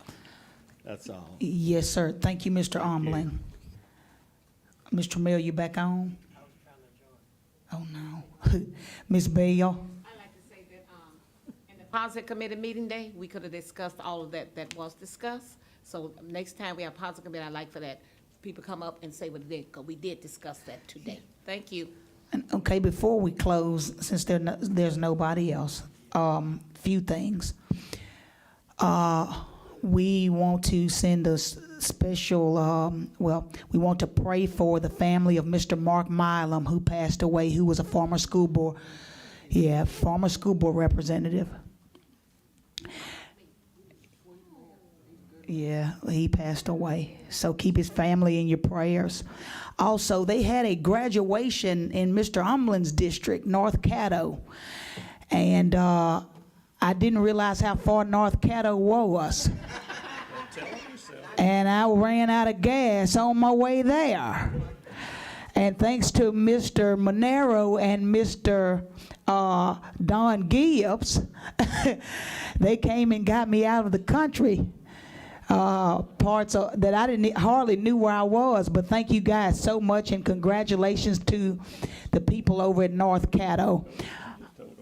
Also, I abstained, voted for this J.S. Clark STEM. I'm in full support of it. My only thing is I had a few more questions that I wanted to ask before y'all call for the question. And I know Mr. Burton understands, but I'm in full support of the STEM Academy. Just wanted a few things on record before I voted for it.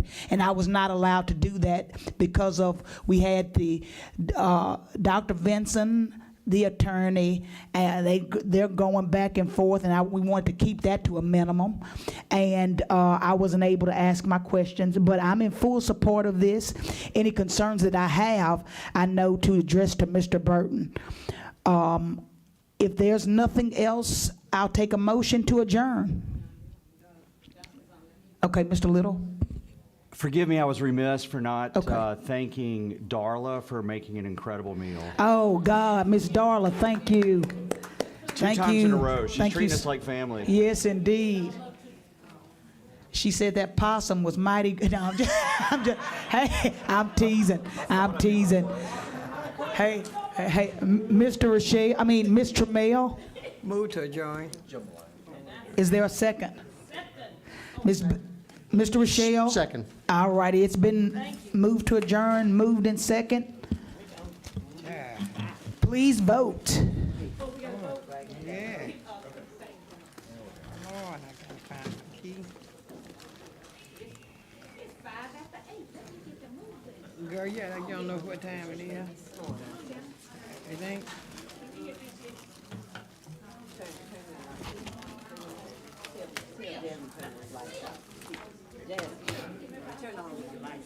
Yes, ma'am, I sure will.